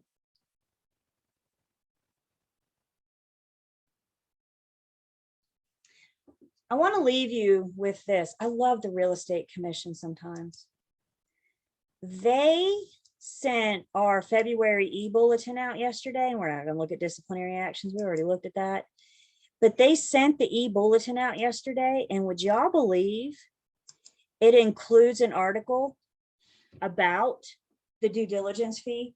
It includes an article about when it should be refunded, how this works, and it addresses the amounts of due diligence in this market. And as some of you said, what if you put down $30,000 due diligence and then the home doesn't appraise? What if you put down $30,000 and you're not happy with the home inspection? If you terminate, you lose that money. And this article, I think you guys should all read this. This is a good read. And I think this will answer some of your questions. This is very real to today. If you want to know what's going on today, here it is. So that's in the Unit 10 material. Learn, Test, Pass, Unit 10. And it's down here at the bottom. I just plopped it in there last night. Because I said, ooh, we're getting ready to talk about that. Okay. So we're going to end here. Don't go anywhere just yet, please. We're going to end here. I will pick back up here on Thursday. We're going to finish going through our offer to purchase and contract. We're going to talk about some addenda and amendments. Let me rephrase that. We're going to talk about some commonly used addenda. There's no way I can go through all of them. So we're going to talk about some of the more commonly used addenda and amendments. I'll wrap up Unit 10, and we very well may get into Unit 14. So if you're looking ahead, remember, I encourage you to look ahead. If you're looking ahead, we're going to finish 10, and we probably will get started on 14. 14 and 15 are our financing units. I'm telling you guys, a lot of students struggle with financing because we got to act like a lender. We're going to take a break from real estate school and we're going to go into lender school. So please, please, please look ahead. There is a lot of math in Unit 14. It's financing. So doesn't that make sense? So please, please, please look ahead. I'm going to stay on the call and do another seller net problem. I need at least one of you to stay on with me, so I'm not standing here talking to myself. I'll keep recording. So if you can't stay on, that's fine. You can catch the recording later, but we're going to do another problem together. Questions about today, about anything, where we're going next? Always review where we've been and where we're going next. After 10, we do 14. Okay. Remember, we're still recording. I feel the need to say that. So happy studying. I'll see everybody Thursday morning. Hang out if you want to do another seller net problem with me.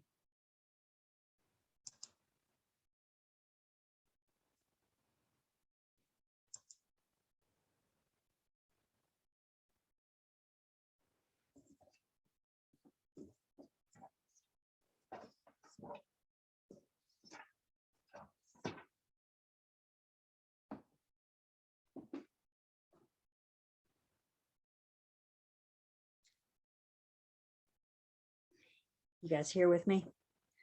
All right, so let's seller net. And you guys know what I say, the key to doing any math is knowing the formulas. If you don't know the formulas, then you don't know what to do with the numbers. So as a refresher, our seller net, we're looking at all debits and expenses plus their net. How much do they want to make? This top line gets everything, all of the seller's debits and expenses except commission. Commission does not go on this top line. Bottom left, we're looking at sales price. And then we're looking at the seller rate or percent, however you want to call that. So here's our formula. Here's our T-bar. Number on top is all the seller's debits and expenses plus their net. How much do they want to make? Everything except commission. Remember, seller rate, when we're talking about seller rate, is when we talk about pie. And here we are at 1 o'clock, right before lunch. Some of us haven't eaten lunch yet, talking about pie. So if y'all hear my stomach grumbling, I apologize. When you're looking at seller rate, the whole pie is the sellers. The whole pie is the sales price. The seller is offering, when they hire you as their agent, the seller is offering you a piece of their pie.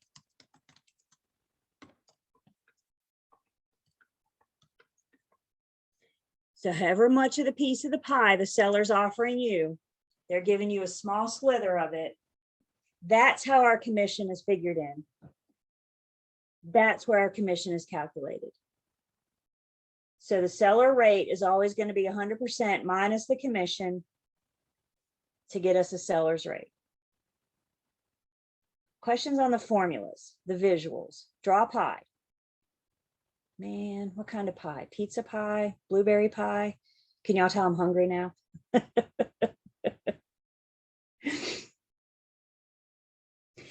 So why don't you guys turn to page, chicken pot pie. Man, you're killing me. Why don't you guys turn to page 251. 251.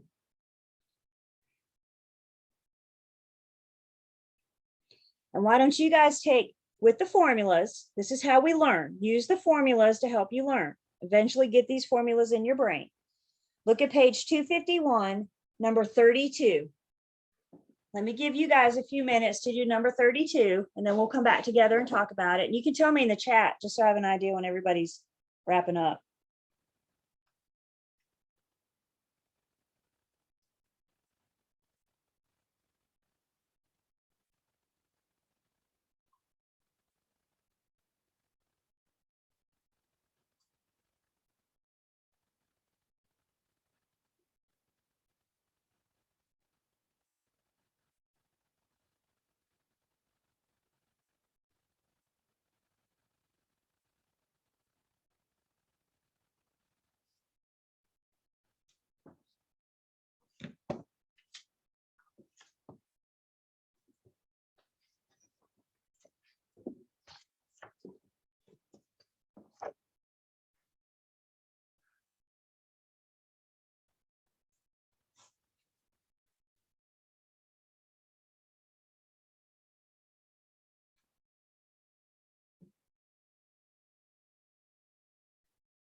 You got another minute.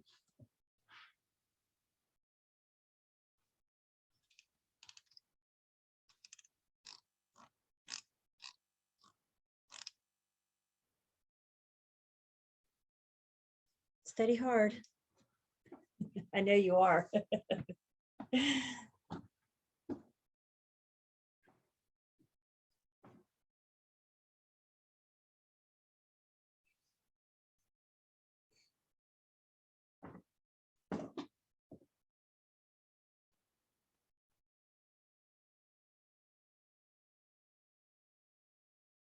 Okay.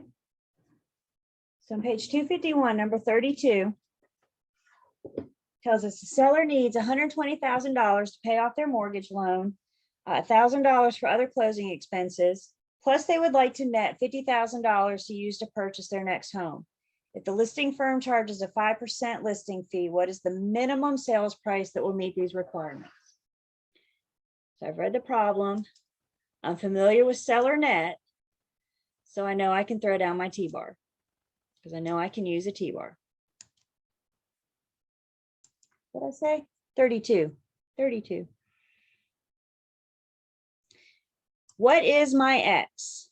What am I identifying? What am I solving for? I'm looking for the minimum sales price. So I always want to start with where I want to end. My sales price is my X. The number that goes on top are all of the seller's debits and expenses plus their net, whatever they want to take away, everything except commission. So if we go back to the problem, we have to pay off a mortgage. That's an expense. They have $1,000 in other closing costs. And they want, when this is all said and done, a check in their pocket for $50,000. So we have their mortgage, we have their closing costs, and we have their net, debits and expenses, and net, everything except commission.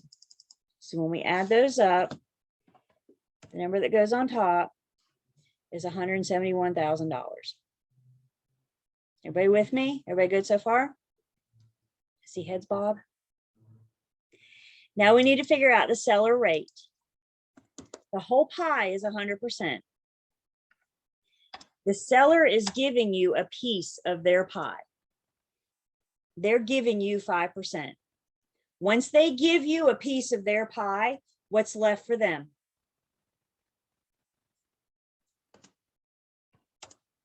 The seller gets to keep 95%. The seller is hungrier than the agent. Do they have to give you a piece of pie? No, they can go for sale by owner, not hire you at all, right? So when they choose to hire you, when they choose to bring an agent, they're giving you a piece of their pie. So our seller rate is 95%. The back fourth line, east-west line, whatever you want to call it, means divide. So on your calculator, you take 171,000, divide it by 95%, and we get a minimum sales price of D, or $180,000, which means in order for me to hand the seller a check for $50,000 when this is over, I've got to sell their house for $180,000. The minimum sales price. Anything under 180 comes out of the seller's net, right? They still have to pay off that mortgage. They've agreed to pay closing costs. They agreed to pay me and you. That doesn't change. So if I sell their house for $175,000, the seller's only going to walk away with $45,000. Do I have a happy seller? No. Anything over the minimum sales price goes in the seller's pocket. Now they're getting more than $50,000. That's all seller net is. What is the sales price in order for the seller to net X amount? Cool. You found it. That's all I ask. If you didn't get it right, do you know where you went wrong? And that's how we learn. Perfect. But you'll slow down going forward, won't you? This is how we learn. Seller net. Yeah, I had a seller once. I don't think I mentioned this earlier today. I'm sure we'll talk about them again, but I had a seller once, and the man, He about drove me nuts. His answer to everything was, I don't care as long as I make X amount. Hey, what do you want to list your house for? I don't care as long as I make X amount. Hey, we got an offer. You want to accept it or counter it? I don't care as long as I make X amount. Do you want to do repairs? I don't care. I was like, I need an answer from you eventually, right? I can't operate like that. He wasn't being difficult. The man genuinely did not care as long as the sale of his home put X amount in his pocket. He was not being hard to get along with. He was adamant that he was going to sell his house and get X amount. Did I have a material fact on my hand? Did I have something that was of importance to my client? Isn't that we decided a material fact? Don't I have a duty and an obligation now to make sure I get him X amount in his pocket, because he expressed that to me on numerous occasions, that that was something of importance to him. And if it's important to my seller, then it's important to me. So once we come up with this $180,000 sales price, this is where we pull comps, and I make sure the neighborhood can support me selling his home for $180,000.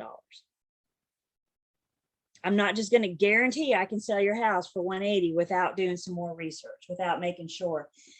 Because if I pull comps and everything in the neighborhood closed somewhere between 155 and 165, do you want to look at that man and tell him he can sell his house for 180?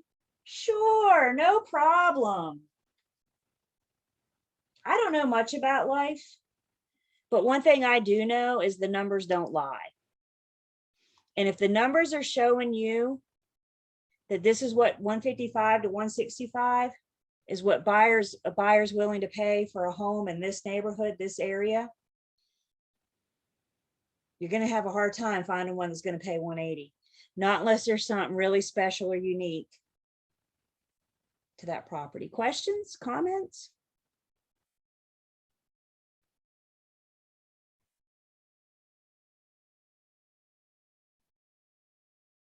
Concerns?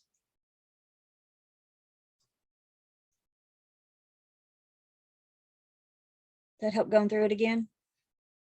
Seeing the formula again? Again, put all formulas on flashcards. Knowing the formulas, guys, I'm not kidding, it's 80% of the battle. If you don't know the formula, you don't know what to do with the numbers. Flashcards. All right, let's go get pie. Y'all have a good night. Have a good day tomorrow. And we'll see you guys Thursday morning. Shepherd's pie. Man, that's another good one. I got a Tyson chicken patty sandwich waiting on me. So that's what's, you hear it?